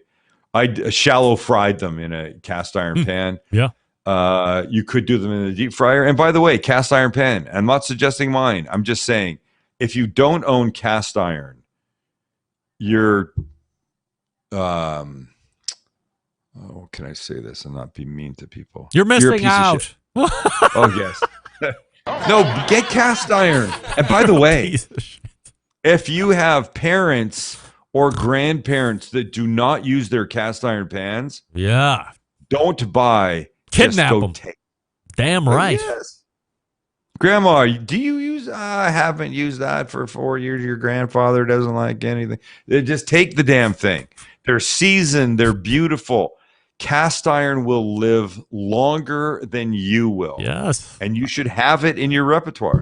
I have Wagner cast iron pan that was my mom's, or that was my dad's parents. I took it from the house. I have my mother's Wagner cast iron pan that I don't think they make anymore. Can't find them. But if you're only going to buy one big enough that you can do a bunch of stuff in it. Yeah. Because in a big pan, you can do a little bit, but you can also put 3 or 4 chicken breasts in, 6 chicken thighs. And cast iron deep fried chicken is maybe one of the greatest things that you can do. And remember this, when your significant other says you are not coming in this house and deep frying anything because the smell will be here for 3 days, take the pan out to your grill. Yes. I grill I put my cast iron pan on my grill all the time. If you've watched our YouTube channel for even a minute, you're going to see me deep frying something or shallow frying something in the cast iron pan on my barbecue because you can. I say all the time, a barbecue is just a stove and an oven that's outside. Anything you can do in, you can do out with that. You just got to think about it. What should I be making for dinner tomorrow night? Well, then I'll let you go. Oh, shit. You should be making a stir fry. God, jeez, Greg, could you not give me a little heads up before you ask me these questions? Look. I don't want to pull back the curtain here, but we have a shared Google document that I always update during the course of the month in between our visits, and it says I have trouble with Google Docs. New way to close the STCG segment. What should I be making for dinner tomorrow night? You should be making chicken piccata tomorrow night. Yes. Flatten it out, and you know in the seasoned flour, then the egg back into the seasoned flour. You shallow fry it in the 12-inch Sam the Cooking Guy cast iron pan. I'm encouraging you to buy, right? Yes. And then whatever you want on it. If you want to lighten it up a little bit, some lightly dressed arugula on top of that. A poached egg would not be inappropriate. There is nothing better when that egg yolk breaks. And you've got a crispy chicken piccata piece underneath it. It's just freaking magical. If you're looking for inspiration, might I draw your attention to thecookingguy.com or go to YouTube? I'm sure everybody listening is already subscribed, but if you're new, just getting into the world, go to Sam the Cooking Guy's YouTube channel and subscribe there and be part of the approaching 4 million other subscribers that are doing it. And be sure to watch yesterday and tomorrow and Friday's video, and then comment and subscribe because you have the opportunity of winning some incredibly expensive and cool and things that you talk about all the time. Yes. And all you have to do is subscribe, but after that, all you have to do is comment, and then next week they will release the winners, and it could be you, and I would love to hear all about it, especially if you are a fan of my show and you know Sam through this show. If you win something really cool, I would love to hear your feedback on it. We'd love to hear that. Absolutely. In the meantime, you can see Sam. By the way, it wouldn't hurt to let me know that you're a fan of that's right. barbecue. Yes, say you're a Centralite. I'm not saying that's going to guarantee anything, but who knows? Right? Doesn't hurt. Who knows? In the meantime, you can see Sam right here in the second hour on the first Tuesday of every month. And going forward, now that we have the logistics worked out, we'll be doing a giveaway at the top of every Sam the Cooking Guy segment. And who knows what we could be giving away next month. You'll just have to tune in and see. Sam? No, I know what it is. I could tell you right now what we'll give away. Do you want to know? Really? I can't wait. Yes. 12-inch Sam the Cooking Guy cast iron pan. Holy moly! And I hope it goes to somebody that doesn't own cast iron. Retailing for $748. That is not true at all. No, it's a $79 pan. I meant $79. With a lid. Damn it. By the way, with a lid that most cast iron pans don't have, that I think is one of the most important components of it. Because it lets you make things that you couldn't do if you didn't have a lid. Yes. Also, it's a rubber grab at the top. It's not stainless, where it will heat up and burn the shit out of your hands. Got the logo in it. And it has the logo on top, which is great. I hate burning the shit out of my hands. Yes. I've done it so many times. It's no fun. Sam, always appreciate the time, and we'll talk to you in the new year. Thanks, buddy. All right, there he is. Sam the Cooking Guy right there. I'm doing the drum roll. Perfect. So make sure that you are all in on the Clubhouse for next month in the second hour. Listen as you wish for the first 3 segments, and then after that, get on the Clubhouse and raise your hand, and you could win an $80 cast iron skillet from Sam the Cooking Guy. 12-inch with lid, as he says. That's the thing that's missing from most of those. All right, one more read and one more bump back, and away we will go. I'll talk to you quickly about Big Papa Smokers, the one-stop online shop for all things barbecue, a curated selection of only the best outdoor cooking and grilling supplies, getting you on the path to better barbecue results in no time. Big Papa is known for their championship rubs and seasonings, popular flavors like Sweet Money, Cattle Prod, and Cash Cow, all proven winners on the competition circuit and in backyards. 13 perfectly balanced flavors that will transform ordinary meals into extraordinary. Also, owners of Granny's barbecue sauce. So if you're looking for a new go-to sauce that will please everybody, give Granny's a shot. Aside from the premium selection of rubs and sauces, Big Papa's offering a great selection of American-made grills and smokers. If you're looking for a versatile smoker that's easy to use, check out that Mac 2-Star General Pellet Cooker. Big Papa's the exclusive Mac dealer, even offering special packages. Not a fan of pellet smokers? Take a look at the Old Hickory Ace BP, the only charcoal smoker that Big Papa trusts on his competition trailer.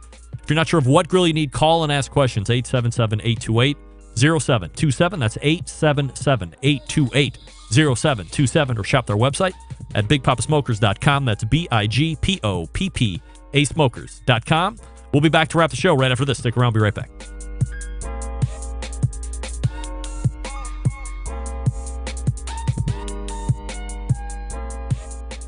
Whole packers, full racks, legs and thighs, injecting butts. If you've never heard this before, you might think you found the best XXX show ever. Let's get back to the most homoerotic host out there today, Greg Rempe. Welcome back. This portion of the show being brought to you by Vortic Watches. Vortic Watch Company, a small batch custom watch manufacturing and vintage restoration company located in northern Colorado. They take antique American pocket watches and turn them into wristwatches. Their mission, preserve and enhance the legacy of manufacturing excellence in America. In order to do that, they combine traditional and cutting-edge technology to create unique quality and functional timepieces with exceptional value. Here's the coolest part. Each watch that Vortic makes is unique and one of a kind. Vortic, founded on the motto that America wasn't assembled, it was built. Check out VorticWatches.com for more information.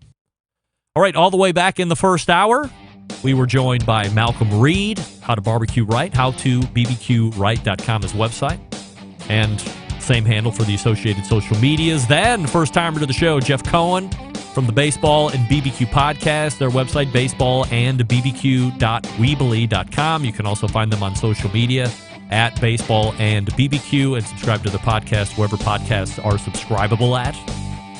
Second hour, Sam the Cooking Guy, thecookingguy.com, his website, at The Cooking Guy on a number of social media channels, and subscribe to him over on YouTube, where almost 4 million of you have already.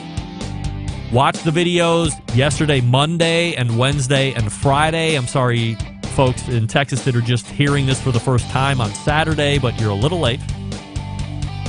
Comment on the videos. Also, make sure you subscribe to the channel, and then you can win some really cool stuff. Programming note for next week. There will be a new show on Tuesday. I am pre-recording over the weekend because the oldest daughter is having hip surgery on the other hip. We'll get to that a little bit later. So there will be a brand new show Tuesday. Meathead is in, as always. Have some other guests coming in as well. So stay tuned for that. However, it will be pre-recorded. I'll be watching along, but I'll be in the hotel room or the hospital room during recovery, as she will have had surgery earlier in that day. So, how do I always leave you? September 11th, 2001. I will never forget until next Tuesday at 9 p.m. Eastern. This is your program host and proud U.S. American, Greg Rempe. Good night now.